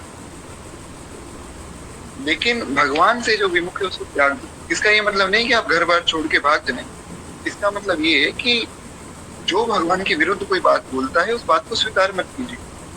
भगवान के भजन में जो बात आपको आगे बढ़ावे, वो संतों की प्रामाणिक बात को स्वीकार करें। कोई कहे कि भैया भजन मत करो, छोटी उम्र है, अभी भजन का समय नहीं है, उन्हें कहिए ठीक है, जो आपने कहा अच्छी बात, उनसे बहसबाजी में ना उलझ के अपना चुपचाप भजन करते रहें। ये बात हमें समझनी। कोई भी बात जो संतों से विरुद्ध, शास्त्रों से विरुद्ध हो, हमें स्वीकार नहीं करनी चाहिए। और सत्संग की बात बार बार सुननी चाहिए। एक ही कथा को 1000 बार सुनना अच्छा है, क्योंकि उससे मन पवित्र होता है। खैर, एक बार प्रेम से बोलिए भक्तवत्सल भगवान की जय। कहते हैं कि महाराज कृपा के धाम श्री रामचंद्र जी ने कहा, बहुत अच्छा स्वामी। उन्होंने कहा, गुरुदेव जैसी आपकी आज्ञा, आप जहाँ कहेंगे वहां रुक जाएंगे। और वहीं मुनि के समूह को वहां श्री भगवान ने कहा कि आप यहाँ ठहरिए, मैं और लक्ष्मण मिलकर व्यवस्था कर देते। जो भी साथ में सब संत आए थे, सबको वहां ठहराया गया। मिथिलापति जनक जी ने जब ये समाचार पाया कि मुनि विश्वामित्र आए, महाराज जनक जी तुरंत भागे। संग सचिव सुचि भूरि भट, भूसुर बर बुध ज्ञाति, चले मिलन मुनि नायक ही मुदित राव यही बात। कहते हैं जैसे उन्हें पता लगा कि मुनि श्रेष्ठ विश्वामित्र आए, तब उन्होंने जो है पवित्र हृदय के मंत्री, बहुत से सुंदर योद्धा, श्रेष्ठ ब्राह्मण और अपने गुरुदेव को भी लेकर गए। गुरुदेव श्री शतानंद जी, जैसे भगवान के गुरुदेव वशिष्ठ जी, वैसे श्री जानकी जी के कुल गुरु हैं शतानंद जी। तो कहते हैं गुरुदेव के साथ, ब्राह्मणों के साथ, सैनिकों के साथ, मंत्रियों के साथ और अपने जाति के श्रेष्ठ लोगों के साथ भी जो है श्री विश्वामित्र जी को लेने पहुंचे। राजा ने जो है मुनि के चरणों पर मस्तक रखकर प्रणाम किया। तो प्रणाम करने की देखिए एक विधि है। पहली बात तो ये समझना है कि जो लोग प्रणम्यों को प्रणाम नहीं करते, प्रणम्य मतलब जो प्रणाम के योग्य है, जैसे हमारे माता पिता हैं, हमारे गुरुजन हैं, संत जन हैं, जो लोग इनको प्रणाम नहीं करते हैं ना, उन्हें अप्रणम्यों को प्रणाम करना पड़ता है। हमारे गुरुदेव भगवान बड़ी सुंदर उदाहरण देते हैं। वे कहते हैं कि भैया ऐसे बहुत से लोग आपको मिलेंगे जो घर में माता पिता के चरण नहीं छूएंगे, पर कोई बड़ा व्यापारी मिल जाए, कोई बड़ा ऑफिसर मिल जाए, उनके चरणों में गिर जाएंगे, हमें नौकरी दे दो, हमें अपने पास रख लो, हमें काम दे दो। तो ये क्या है? हमारे गुरुदेव कहते हैं ये कलयुग का प्रभाव है। जो लोग प्रणम्यों को प्रणाम नहीं करते हैं, उन्हें ऐसे लोगों को प्रणाम करना पड़ता है, उनको अप्रणम्यों को प्रणाम करना पड़ेगा। इसलिए जो प्रणम्य है, जिनका आदर होना चाहिए, उनका आदर करो। संतों को प्रणाम करो, गुरुजनों को प्रणाम करो। कोई वैष्णव दिखे, कोई वैष्णव दिखे, तिलक स्वरूप लगाया है, घंटी पहनी है, महाराज कोई किसी संप्रदाय का है, उन्हें झुककर प्रणाम करें, उनसे आशीष लें, चाहे कोई छोटा है चाहे बड़ा है। प्रहलाद जी तो 5 वर्ष के। अब कोई सोचे कि भैया मैं तो 25 वर्ष का हूँ, वैष्णव हूँ, और ये छोटा बच्चा 5 वर्ष का है, हालांकि वैष्णव है पर है तो बालक ही, मैं क्यों प्रणाम करूं? ये बहुत बड़ी गलती है। चाहे कोई बालक स्वरूप में हो, चाहे कोई वृद्ध स्वरूप में हो, वैष्णव तो वैष्णव है, उन्हें झुककर प्रणाम करना चाहिए। माता पिता को नित्य प्रति प्रणाम करना चाहिए। प्रातः काल उठ के रघुनाथा, माता पिता गुरु ना वही माता। गोस्वामी जी कहते हैं कि महाराज भगवान उठते हैं सबसे पहला काम यही करते हैं कि माता पिता और गुरु के चरणों में प्रणाम करते हैं। प्रणाम भी कैसे किया जाए, आजकल तो महाराज एक बड़ी सुंदर चीज चली धाम कि लोग दूर से कहते हैं बाबा दंडवत। ऐसे दंडवत नहीं होती। दंडवत मतलब दंड के समान लेटो फिर प्रणाम करो। प्रणाम करने की विधि है कि दोनों हाथों से प्रणाम करना चाहिए। पहली बात तो एक हाथ से प्रणाम नहीं होता है।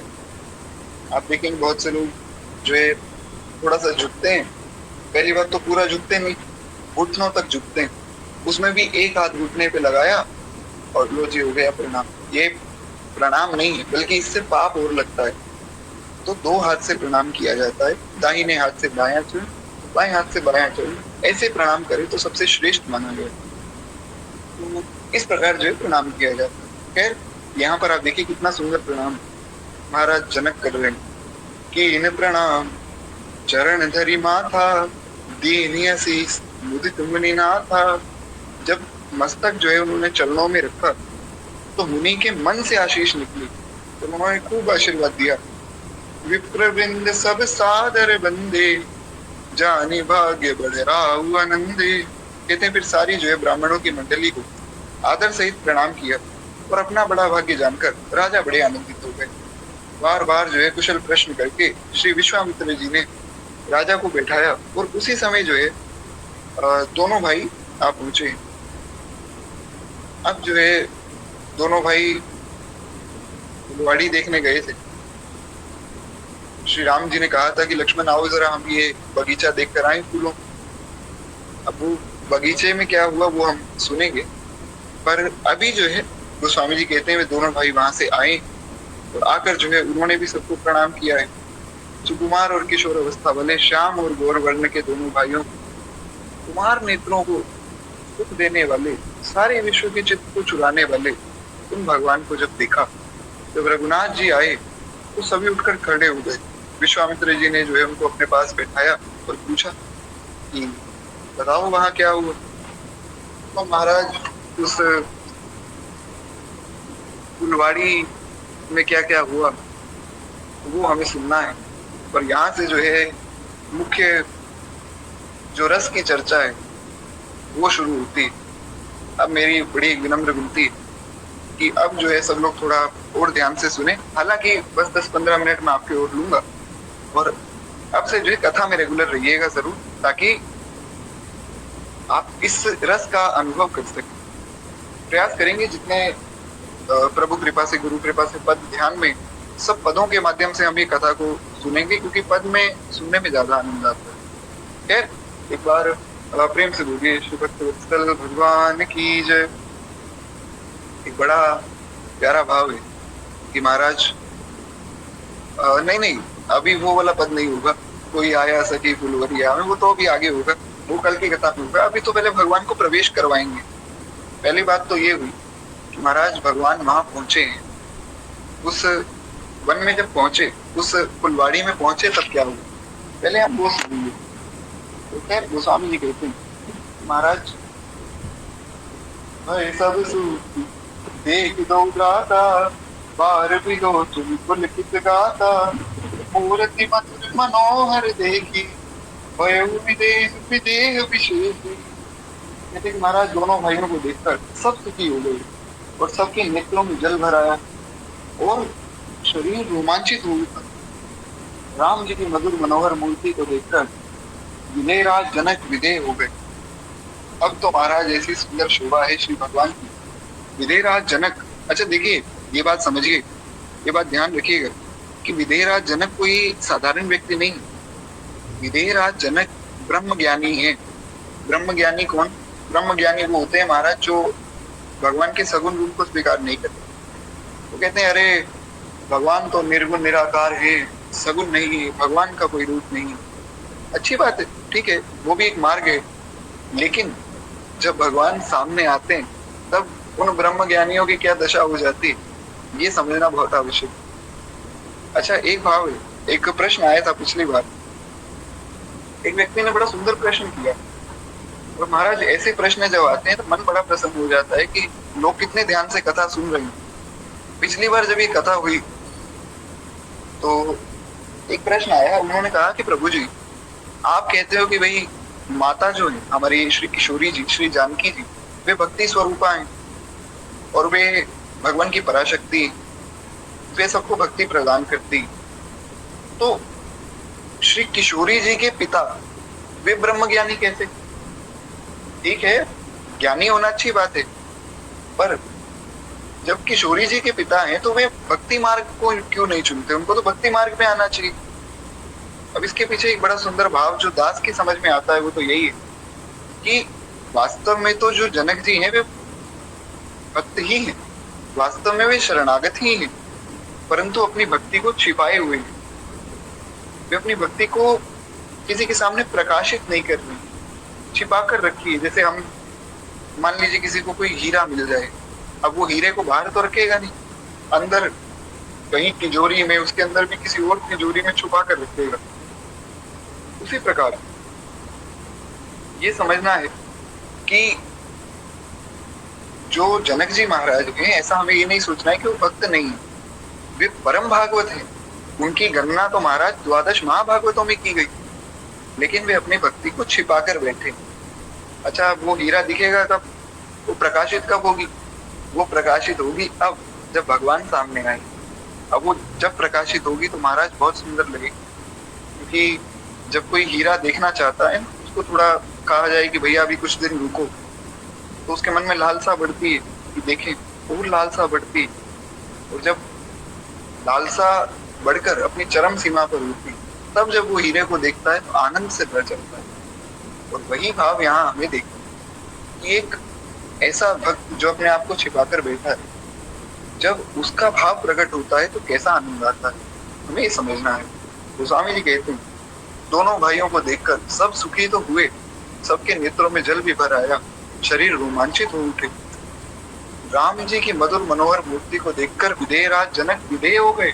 जैसे ही उन्होंने देखा कि महाराज राम जी और लक्ष्मण जी वहां पधारे, तो अपने देह की सुध को भूल गए मैं विदेहराज जनक। और आज तक ऐसा कभी भी नहीं हुआ। कहते हैं, करी लोग धरी दी, बोले उमर बदनाय सिर, गद गद गिरा गंभीर। और वहां पर जो मन को प्रेम में मग्न जानकर राजा जनक ने विवेक का आश्रय लिया, और विवेक का आश्रय लेकर धीरे धारण करके जो है मुनि के चरणों में सिर नवाकर बड़ी गंभीर वाणी से वे कहते हैं। अब देखिए, बड़ी सुंदर बात यहाँ पर श्री जनक जी कह रहे हैं, बड़ी अद्भुत चौपाई। कहते हैं कि महाराज, नाथ सुंदर दो बालक, मुनि कुल तिलक कि नृप कुल पालक, ब्रह्म जो निगम नेति कहि गावा, उभे वेश धरि सोयावा। तो स्वामी जी की विद्वत्ता एक ही चौपाई में इतना भाव लिख देते हैं, इतना भाव लिख देते हैं कि मन करता है एक ही चौपाई पे कई कई कथा की। क्या अद्भुत चौपाई है। कहते हैं, नाथ सुंदर दो बालक। पहली बात तो ये, उन्होंने कहा कि हे नाथ, हे मुनिश्रेष्ठ, हे विश्वामित्र जी, आप मुझे ये बताइए कि जो दो सुंदर बालक, नाथ सुंदर दो बालक, ये जो दोनों बालक हैं बड़े सुंदर हैं। अब देखिए, पहली बात में काट दिया उनका ब्रह्म ज्ञान गोस्वामी जी ने। अगर आप इस चौपाई को और ध्यान से समझें तो, हालांकि समय तो नहीं है, पर चलिए एक चौपाई का विस्तार मैं यहाँ करूंगा। इस चौपाई को थोड़ा और ध्यान से हम देखें तो उन्होंने पहले कहा, कहू नाथ, हे नाथ आप कहिए, गुरुदेव आप बताइए। तो जो ब्रह्म ज्ञानी है उनको भी गुरु का आश्रय लेना पड़ गया। गुरु के बिना तो संसार में मुक्ति है ही नहीं। उन्होंने भी गुरु का आश्रय लिया। कहू नाथ सुंदर दो बालक। अब महाराज जो ब्रह्म ज्ञानी, उसके लिए क्या सुंदर और क्या सुंदर, उसके लिए तो मिट्टी और सोना समान है। लेकिन भगवान को देखा तो ब्रह्म ज्ञान उड़ गया।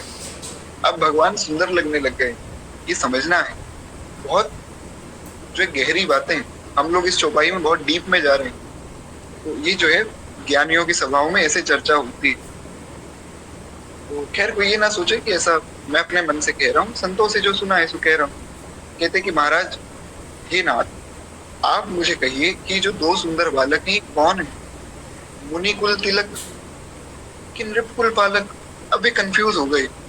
उन्होंने कहा कि आपके साथ आए हैं और इनके कपड़े भी जो है साधारण है, ऐसा लगता है कि शायद ये कोई मुनियों के कुल के तिलक हैं, ऐसा लगता है ब्राह्मणों में श्रेष्ठ ब्राह्मण है, ऐसा तेज है इनका। पर जब इनके शरीर की ओर मैं देखता हूँ, विशाल वक्षस्थल है, चौड़ा ललाट है, सुंदर अजान लंबित भुजाएं हैं और मजबूत भगवान के कंधे हैं, तो ऐसा लगता नहीं कि ये मुनियों के कुल से, ऐसा लगता है ये तो राजा है। और राजा भी नहीं, ये तो महाराजा है, महाराजा धीराज है। मुनि कुल तिलक के नृप कुल पालक। एक गुरुदेव, आप बताइए कौन है भगवान? जीव जब भगवान को, भगवान की जब कृपा होती है जीव पर, जब वो भगवान को देखता है, यानी कि भगवान की कृपा का अनुभव करता है, तो सबसे पहले गुरुदेव की शरण में जाता है। ये बात समझनी है। गुरुदेव से प्रश्न करता है कि गुरुदेव आप बताइए कौन है भगवान, मैं नहीं जानता हूँ। इसीलिए गुरुदेव की महिमा भगवान से अधिक कही गई। क्यों? बलिहारी गुरु आप की जो गोविंद दियो बताए, मैं तो जानता ही नहीं था भगवान कौन है। गुरुदेव आपने कृपा करके गोविंद से मिलाया है। बार प्रेम से बोलिए श्री सदगुरुदेव भगवान की जय। तो कहते हैं कि हे गुरुदेव आप बताइए। तो गुरुदेव ने कहा कि अच्छा आप ये बताओ, आपको क्या लगता है कौन होंगे? बोले मुझे तो ये लगता है ब्रह्म जो निगमने कही गावा, उभय वेश धरी की सोयावा। कहते हैं गुरुदेव मुझे तो ऐसा प्रतीत होता है कि जिस ब्रह्म को मैं नित्य ध्यान करता था, वेद जिनको नेति नेति कहकर जिन ब्रह्म का गान करते, मुझे तो ऐसा लगता है कि वे ब्रह्म ही आज युगल रूप में आ गए। क्यों? आपको ऐसा क्यों लगा महाराज? कहते हैं गुरुदेव इसका भी कारण है। बताओ क्या कारण है? कहते हैं सहज विराग रूप मन मोरा, थकित होत जिन चंद चकोरा, ताते प्रभु पूछ्यो सति भाऊ, कहु नाथ जनि करहु दुराऊ। कहते हैं कि गुरुदेव मेरा मन जो स्वभाव से ही वैराग्य रूप है, मेरा मन इतना दृढ़ है कि मेरे लिए सोना भी समान है और सोना और पत्थर समान है। कोई 1 किलो सोना जो है नदी में बहा दे, मुझे कोई परवाह नहीं। कोई 1 किलो रेत बहा दे, मुझे कोई परवाह नहीं। कोई अगर मुझे गाली दे दे, मुझे कोई परवाह नहीं। कोई अगर मेरी प्रशंसा कर दे, मुझे कोई परवाह नहीं। मेरा मन ऐसा हो चुका है और सच में ऐसा हो चुका है, तो वैराग्य रूप है मेरा मन, तो सहज है।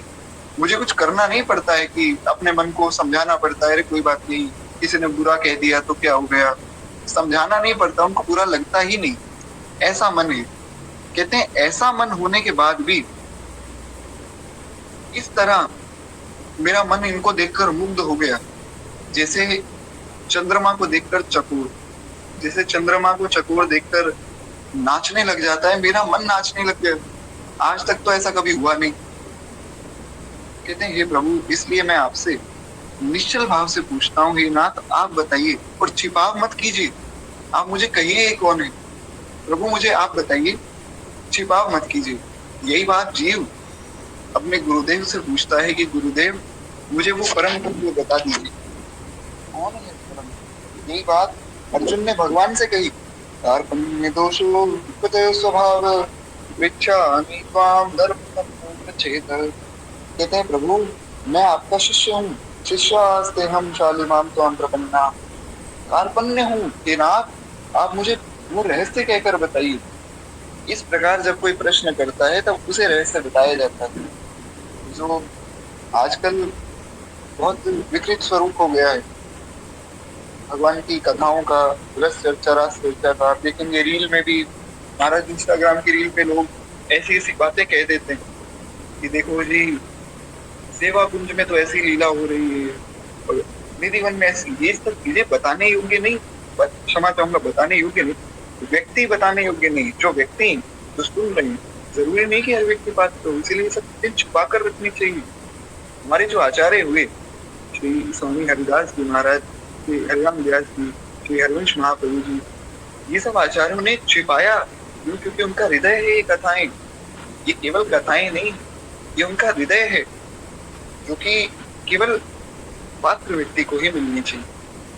तो यही बात भगवान ने गीता जी में कही, 14 अध्याय 39वां श्लोक। भगवान कहते हैं कि श्रद्धावान लभते ज्ञानम, अर्जुन जो श्रद्धावान है उसको ज्ञान दो। तो जब इतना करने के बाद हाथ जोड़ लिए, पांव पकड़ लिए, इतना जब किया, तब जाकर गुरुदेव ने कहा, वे कहते हैं कि इनको देखते ही अत्यंत प्रेमवश होकर मेरा मन जो है जबरदस्ती ब्रह्म सुख को त्याग रहा है, मेरा मन जो है उस ब्रह्म ज्ञान को त्याग बैठा है। मुनि ने हंसकर कहा, तब उन्होंने बताया, हे राजन, आपने ठीक नहीं समझा है, ये दोनों बालक साधारण बालक नहीं, आपका वचन मिथ्या नहीं हो सकता है। अब भगवान ने गुरुदेव की तरफ देखा, भगवान ने कहा, गुरुदेव पोल मत खोल देना, ये मत कह देना कि मैं भगवान हूँ। अरे महाराज, ये मर्यादा की लीला है, इसमें आप कह दो कि मैं भगवान हूँ तो फिर लोग मानेंगे नहीं, बात करेंगे नहीं, और रावण सोचेगा कि भगवान मुझे मारने आए हैं तो चीटिंग हो गई मेरे साथ, तो इसलिए ये मत बताना कि मैं भगवान हूँ।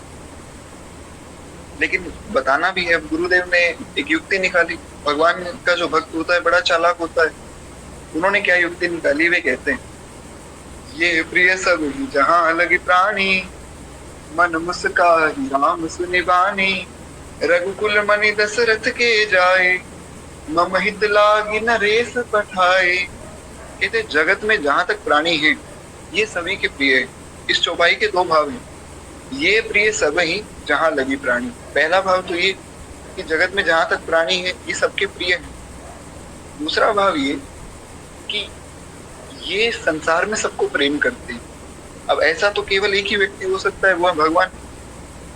संसार में ऐसा कोई मनुष्य तो हो नहीं सकता जिसको सब प्रेम करते हो, ना ऐसा कोई देवता हो सकता है जिसको सब प्रेम करते हो। महाराज, बड़े लोगों को बड़ी ये दुविधा रहती, अरे हमने तो इतना अनुष्ठान किया और हमारा काम नहीं बना, चलो ये देवता नहीं दूसरे देवता के पास भागो, तो दूसरे देवता के पास चले जाते हैं। दूसरे से काम नहीं बना तो तीसरे के पास चले जाओ महाराज। तो देवताओं से भी लोग प्रसन्न नहीं। लेकिन भगवान, जब व्यक्ति अपने सहज स्वरूप में आता है तो भगवान से सब प्रेम करते हैं। इसीलिए गुरुदेव ने संकेत मात्र में ये भी बता दिया कि भगवान है, पर बताया भी नहीं कि भगवान है। ये है भगवान के भक्त की चालाकी। वे कहते हैं कि जहां तक संसार में प्राणी है सबको ही प्रिय। और ये बात सुनकर भगवान मुस्कुराए। भगवान ने कहा, गुरुदेव ने लाज भी रख ली, तो बस केवल 2-3 मिनट और दीजिए, हम थोड़ा सा भाव और सुने, उसके बाद वाणी को विश्राम देंगे। कहते हैं कि महाराज, इस प्रकार जो है भगवान के बारे में बताकर श्री विश्वामित्र जी कहते हैं कि दशरथ जी के पुत्र हैं और रघुकुल के मणि, रघुकुल में श्रेष्ठ हैं, और मेरे हित के लिए नरेश ने जो है इन्हें मेरे साथ भेजा है। भगवान मेरे हित के लिए आए, यानी कि यहाँ पर गुरुदेव संकेत कर रहे हैं कि भैया भगवान तुम्हारे हित के लिए आ रहे हैं, तो इसलिए भगवान को भजो। और ये सोचकर मत भजो कि हमें भजन करना है, ये सोचकर भजो कि हमें गुरु आज्ञा हुई है, हमें भगवान इससे ही मिलेंगे, इसलिए हमें भजन करना। लोगों में महाराज ये बड़ा भाव रहता है, आज हमने जो है 22 माला कर ली, 21 माला कर ली, ये अच्छी बात है, तो ये सुनाने का क्या भाव। अरे देखो, आज 21 माला हो गई, हमने 32 माला कर, वो सब बातें अच्छी हैं, पर ये सुनाने का कोई अर्थ नहीं, क्योंकि कोई एहसान नहीं भगवान पे। तो भगवान कृपा करके तो हमें अपना नाम दे, हमें गुरुदेव की प्राप्ति करावे, हमें गुरुदेव कोई मंत्र दे, तो उसमें हमें जा जाकर बताना नहीं कि देखो गुरुदेव मैं तो इतना भजन करता हूँ। आवश्यकता उसकी नहीं, आपको इसकी आवश्यकता है कि हमने कुछ भी नहीं किया है। अब आप देखें श्री सूरदास जी महाराज कैसे अद्भुत महात्मा है, नित्य निरंतर भगवान की लीला में ही खोए रहते हैं। साक्षात श्री किशोरी जी जिनके साथ साथ चलती, वे सूरदास जी क्या कह रहे हैं, बड़ी अद्भुत बात। हरि ओम सब पति तन कोटि को, हरि ओम सब पति तन कोटि। कहते हैं कि महाराज, हे हरि, हे नाथ, हे प्रभु, मैं सब पतितों का टीका हूँ। तो बात श्री गोस्वामी जी ने कही कि हे नाथ, मैं तो बहुत ही पापी हूँ, दीन सब अंगहीन, छीन मलिन अघि अघाई। वही बात श्री सूरदास जी कह रहे हैं, हरि ओम सब पतितन कोटि को। कहते हैं हे हरि, मैं सब पतितों में श्रेष्ठ हूँ। अच्छा, पतित कौन? एक तो होता है पापी। जिस व्यक्ति से कोई अपराध बन गया, गलती से एक बार पाप हुआ, 2 बार हुआ, 3 बार हुआ, उसे कहते हैं पापी। उसका तो कल्याण संभव है, गलती हो गई माफ कर दिया, कोई बात नहीं। एक होता है पतित, जिसका स्वभाव बन गया है गलती करना, जो जान के अपराध कर रहा है, अपराध किए बिना रह नहीं सकता है, उसे कहते हैं पतित। और भगवान पापियों को नहीं तारते, मतलब पापियों को तो तारते ही तारते हैं, भगवान पतितों को पावन करते हैं। इसीलिए तो भगवान भगवान है, जो पतितों को पावन करते दया निधि। ऐसे पतित पावन भगवान की शरण में जाना है। इसलिए श्री सूरदास जी भगवान से प्रार्थना कर रहे हैं कि प्रभु, आप कहीं ये सोच रहे हो कि कोई बहुत अच्छा भक्त बनेगा, मैं कुछ नहीं बन सकता हूँ, मैं तो आपकी शरण में आ गया हूँ। और मैं हूँ कैसा? हरि हूँ सब पतितन कोटि को, वो कर सके बराबरी मोरी, और नहीं को लायक। कहते प्रभु, मेरी बराबरी कौन करेगा? और कोई लायक ही नहीं, मैं सबसे बड़ा पतित हूँ, मेरी बराबरी कोई नहीं कर सकता है, मुझसे बड़ा पतित कोई नहीं हो सकता।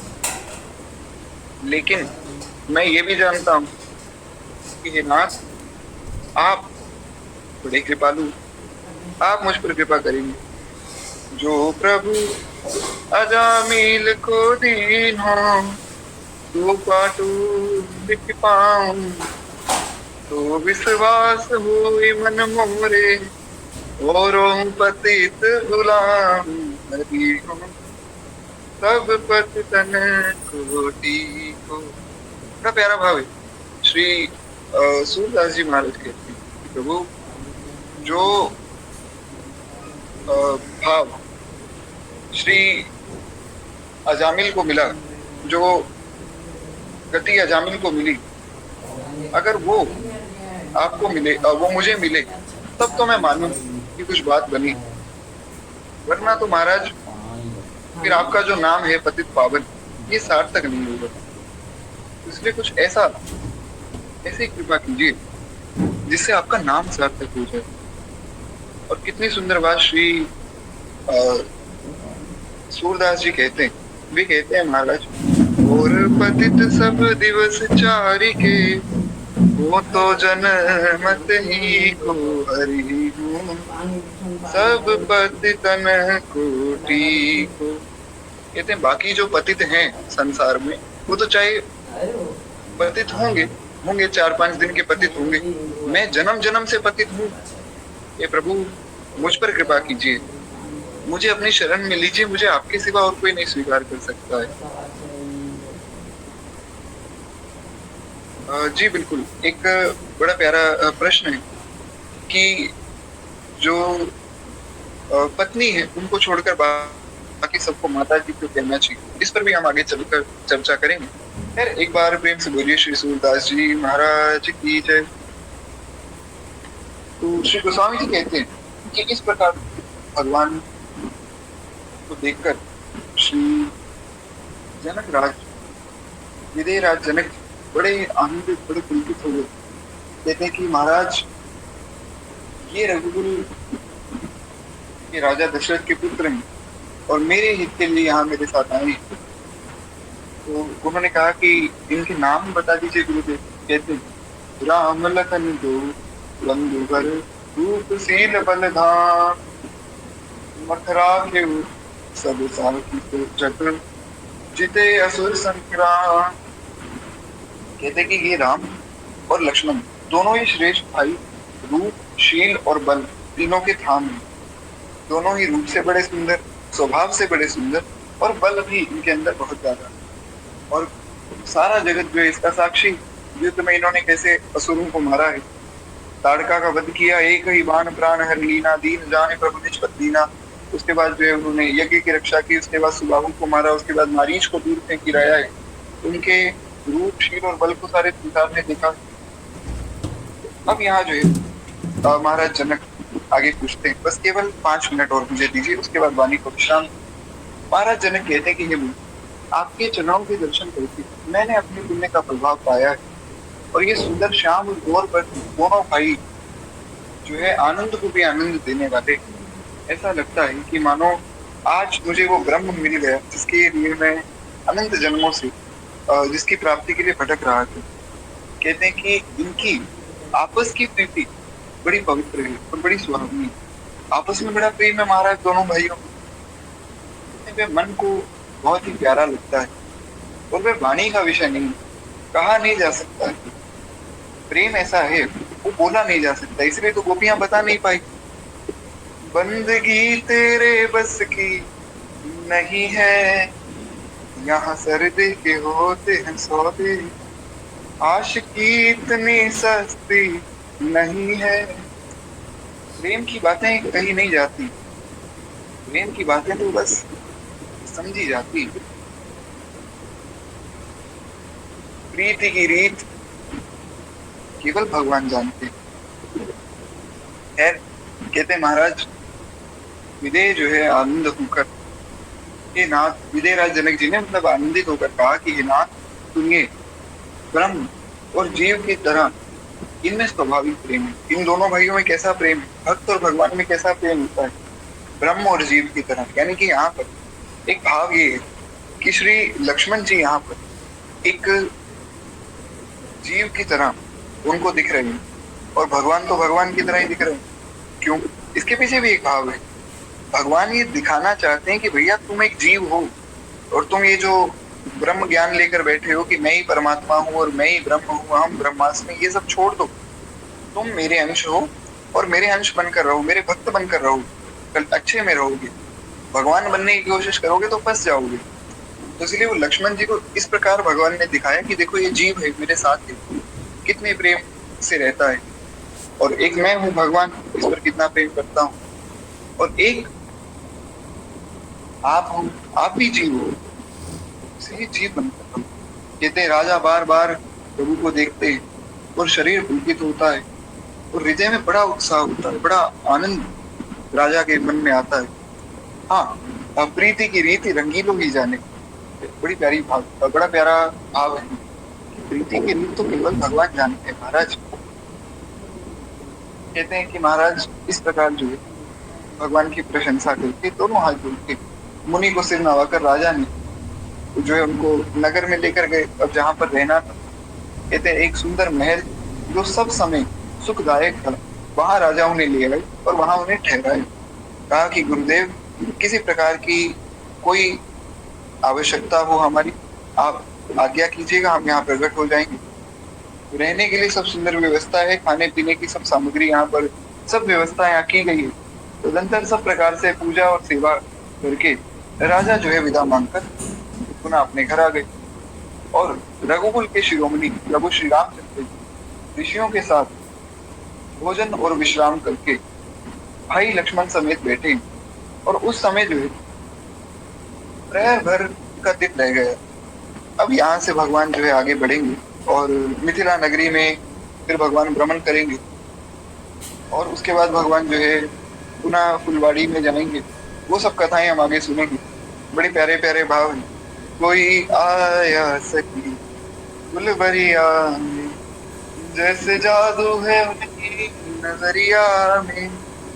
एक और बड़ा प्यारा भाव है हमारे श्री मामा जी महाराज, परम श्रद्धेय परम पूज्य श्री नारायण दास भक्तमाली जी महाराज का एक बड़ा प्यारा भाव। वे लिखते हैं, सखी गली गली घूमत अवध के किशोर। तो ये सब भाव हम कल की कथा में सुनेंगे और परसों जो है भगवान के विवाह तक कथा को ले जाकर, परसों भगवान का विवाह कराकर फिर जो है उसके अगले दिन हम लोग श्री भक्तमाल जी की कथा शुरू करेंगे। बस एक विनम्र विनती यही है कि कथा में सब लोग रेगुलर बने रहे। और एक छोटी सी विनती दास की ओर से ये है कि देखिए पहले की कथाओं में क्या था, जो हमारे मानस जी के 2 सत्र पूर्ण हुए और भी कथाएं बीच बीच में हुई, उनमें ये भाव था कि पहले कथा होगी, फिर कुछ आधा घंटा प्रश्न उत्तर होगा और होगा। अभी के लिए समय ऐसा अनुकूल नहीं, मैं क्षमा प्रार्थी हूँ। अब प्रश्न उत्तर कथा के बाद नहीं हो पाएगा। हाँ, मेरा व्हाट्सएप नंबर आप लोगों के पास है, आप मुझे व्हाट्सएप कर सकते हैं प्रश्न, उसमें हम फिर वहां चर्चा करेंगे। और अगर कोई ऐसा प्रश्न हुआ जो सबके लिए जानना आवश्यक है तो मैं प्रयास करूंगा कि अगले दिन कथा में भी उस विषय पर थोड़ी चर्चा हो जाए। तो यहाँ केवल कथा और उसके बाद जो है कुछ कीर्तन करके हम लोग वाणी को विश्राम देंगे। बाकी आप लोग जो है भजन आदि जैसे पहले करते थे वैसे आप कर सकते हैं, उसकी कोई दिक्कत नहीं। हाँ देखिए, एकादशी जैसा कि मैंने शुरू में बताया था, एकादशी आज की ही है, लेकिन वैष्णव जन जो है द्वादशी युक्त एकादशी करते हैं। तो वैसे तो एकादशी कल ही करनी चाहिए, परंतु हमें जो गुरु आज्ञा हुई है वो आज की हुई। तो एकादशी आप आज भी कर सकते हैं, और अगर किसी को कुछ विशेष आज्ञा है, गुरु आज्ञा है, तो आप एकादशी कल भी कर सकते हैं, उसमें ऐसी कोई बाधा नहीं।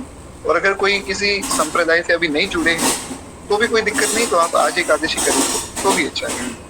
हाँ, मानस जी की आरती अभी हम करेंगे। एक प्रश्न आया था, उस पर थोड़ी चर्चा हम करेंगे, उसके बाद मानस जी की आरती करके वाणी को विश्राम देंगे। एक प्रश्न है कि अपनी पत्नी को छोड़कर अन्य सब जो देवियां हैं उन्हें माता जी क्यों कहा जाए? तो इसका उत्तर चाणक्य नीति में चाणक्य जी देते हैं।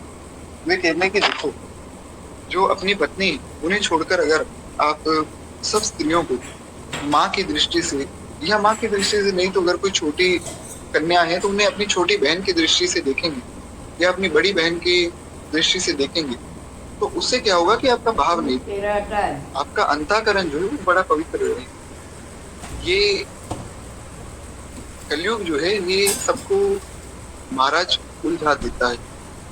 कलयुग में कभी भी कुछ भी संभव है, इसीलिए हमें समझना है कि कलयुग के प्रभाव से बचने के लिए जो संतों ने मर्यादा दी है कि जितने भी सब पुरुष जन है उनमें भगवान का दर्शन करके जो है उस प्रकार उनका सत्कार किया जाए, और जितनी माताएं हैं उन्हें आप जो है माता जी कहें, ये संतों की बनाई मर्यादा है। इससे आपका अंतःकरण शुद्ध रहता है। और सबसे जो बड़ी आवश्यकता है भजन के मार्ग में वो है अंतःकरण शुद्धि की। क्यों हमें समझना है, क्योंकि जब तक अंतःकरण शुद्ध नहीं होगा तब तक भजन नहीं बन पाएगा। इसलिए अपने अंतःकरण को शुद्ध रखने के लिए और अपने भाव को ना बिगाड़ने के लिए हम सब जितनी भी देवियां हैं उन्हें देवी जी, माता जी इस प्रकार कहकर अगर बुलाएंगे, सब में माँ की दृष्टि रखेंगे, तो एक भाव ये भी रहता है कि सबकी तरफ माँ की दृष्टि होगी तो हम किसी का बुरा भी नहीं सोच सकते, क्योंकि वे हमारी माँ है। और सब में माँ की दृष्टि रखेंगे तो दास के मन में तो ये भाव आता है, जो इसका सही उत्तर हो सकता है वो ये है कि सब में माता की दृष्टि रखेंगे तो माता तो किशोरी जी, तो सब में किशोरी जी का दर्शन होगा। और सब में भगवान को देखेंगे, जो पुरुष हैं उनमें प्रभु को देखेंगे तो सब में भगवान का दर्शन होगा। तो इतनी सरल सी बात समझ के सबको माता जी करें। हमारे गुरुदेव भगवान एक बड़ी प्यारी बात कहते हैं कि भैया देखो, या तो सब में भगवान का दर्शन करो, और वो नहीं हो सकता तो सब में भक्त का दर्शन करो। तो सबको जो भगवान मानकर या भक्त मानकर उस प्रकार से आदर किया जाए। खैर आशा है इस प्रश्न का निवारण हुआ होगा। अब हम केवल 2 मिनट प्रेम से मानस जी की आरती करें, उसके बाद वाणी को विश्राम दें। एक बार प्रेम से श्री हरिवंश, श्री हरि, एक बात पूछनी थी। मेरी आवाज क्लियर आ रही है? जी हाँ जी। आप राधा वल्लभ श्री हरिवंश, आप कथा के बीच में जैसे सीता मैया को भी किशोरी जी कहते हैं या राम जी को भी ठाकुर जी कहते हैं, तो जैसे आप किशोरी जी कहते हैं ना, तो ध्यान चला जाता है कि राधा रानी की तरफ। फिर थोड़ा दिमाग को वापस लाना पड़ता है कि भाई किशोरी जी तो नहीं, सीता जी का कंटेक्स्ट चल रहा है, तो यदि सीता जी को सीता जी ही कहा जाए। अरे देखिए क्या है कि वो तो आपके मन का एक भाव है, अच्छी बात है, होना चाहिए। पर देखिए किशोरी जी में भेद नहीं, हमारे लिए तो महाराज हमारी राधा रानी भी हमारी किशोरी, क्योंकि हम ब्रजवासी, और हमारी जानकी जी भी हमारी किशोरी थी। उसमें ऐसा आपको ये ध्यान रखना है कि किशोरी जी जो है वे हमारी, अब वो चाहे राधा रानी हो चाहे जानकी जी के रूप में, ठाकुर है एक ही किशोरी जी, उसमें बिल्कुल निश्चिंत रहिए। ऐसी कोई बात, अगर राधा रानी की तरफ भी ध्यान जा रहा है तो भी कोई बात नहीं, ये राधा रानी की तो कथा है, उसमें कुछ भी नहीं है। आप अगर ये राम कथा सुन रहे हैं तो ये मत सोचकर सुनिए राम कथा है, ये कृष्ण कथा भी है, नारायण कथा भी है, विठल कथा भी, जगन्नाथ कथा भी है, सबकी कथा चल रही है। तो आप अगर ये समझकर कथा सुन रही हैं कि कृष्ण कथा चल रही है तो ठीक है, उसमें कोई दिक्कत नहीं, क्योंकि कृष्ण कथा ही है ये कथा। जी अच्छा, श्री हरिवंश अनुभव जी, श्री हरिवंश, आपकी तबीयत ठीक है? आप जी खैर, तबियत की चर्चा तो करना ही करें, अच्छा है, पर ठीक है जो भी है। अच्छा, प्रभु कृपा से कथा माधवी जी का एक प्रश्न था। वो कह रही थी कि सुनिए, गारी कौन गाएगा? अनुभव जी नहीं गाने वाले, मुझे जहाँ तक पता है वो सीधे साधे भक्त हैं। हमारे ठाकुर तो टेढ़े हैं, उनको गारियाँ खा के तो आनंद ही आता है, बट ये राघव जी तो भोले वाले ठाकुर है, इनको गारियाँ देने में परम आनंद आएगा। रघुनाथ दास जी तो गाली देंगे नहीं। तो युवराज जी कह रहे थे अनुभव जी, रघुनाथ दास जी तो गाली देंगे नहीं, हम तो जरूर देंगे भाई, हम तो ये रस्म जरूर करेंगे कथा के एंड में, वो चर्चा तो करेंगे। अब युवराज जी कह रहे हैं, माधवी जी कह रही हैं। अब आप मुझे पता क्या कहोगे? देखिए श्री सीताराम, मैं योग्य नहीं हूँ कि मैं गाली दे दूं, आप ये कहोगे। नहीं, मैं ऐसा क्यों दूंगा, हम तो देंगे भैया, हमको पद सुनाऊंगा, मैं आपको 3 पद सुनाऊंगा गालियों का। सच्ची मुझे कि श्री सीताराम, देखिए कहने का भाव ये रस चर्चा है, गालियां मैं नहीं दे सकता, मैं जैसा तुझ प्राणी क्यों गाली देगा आप, लगेगा मुझे लगा ऐसा कहोगे आप। नहीं, देखिए, जो जितनी रस चर्चा सबके लिए उपयोगी है उतनी तो हम यहाँ करेंगे। इसमें खूब गालियां भी होंगी, महाराज जैसे सुंदर सुंदर पद भी हैं जो सप्तकियों ने भगवान को कहे। बिल्कुल निश्चिंत रहिए, कथा में बने रहिए, सब पद भी होंगे, सब गालियां भी होंगी, और पदों के माध्यम से ही कथा सुनने का आनंद है। माधवी जी, गालियां सुनने के बाद ना रघुनाथ दास जी को भोला वाला मत बोलना होता, ठीक है? बोले तो महाराज ठाकुर जी हैं, हम तो चालाक व्यक्ति हैं, पाखंडी व्यक्ति। नहीं, आप ना गूगल मीट ऐप पे भोले वाले ठाकुर और राम जी की तरह, पर पर्सनल चैट पे तो आप लीला करते हो ठाकुर जी की तरह, कन्हैया की तरह, ये बात तो सत्य है। नहीं, बिल्कुल निश्चिंत रहिए, सब भगवान की जो है सुंदर जितने भी भाव है वो विवाह के सभी सुनेंगे। अब 3 दिन मिले तो अच्छे से इनका उपयोग करेंगे। और आपका धन्यवाद, आपने कथा आप सुना रहे हो, बड़ी इच्छा थी, आपने सुना रहे हो कथा, मेरी बड़ी इच्छा थी सीताराम जी की विवाह की कथा हो, आपने पूर्ण की श्री जी की कृपा से। और ये भी कि आप पे प्रार्थना की आरती के बाद ना राधा रानी का वो वाला भजन सुनाना, वृंदावन धाम पार। जी बिल्कुल, तो मैं आरती कर देता हूँ, उसके बाद फिर हम लोग भजन सुने, क्योंकि उसके बाद मुझे यहाँ से निकलना है। तो एक बार प्रेम से बोलिए, भक्तवत्सल भगवान की जय। आरती श्री रामायण जी।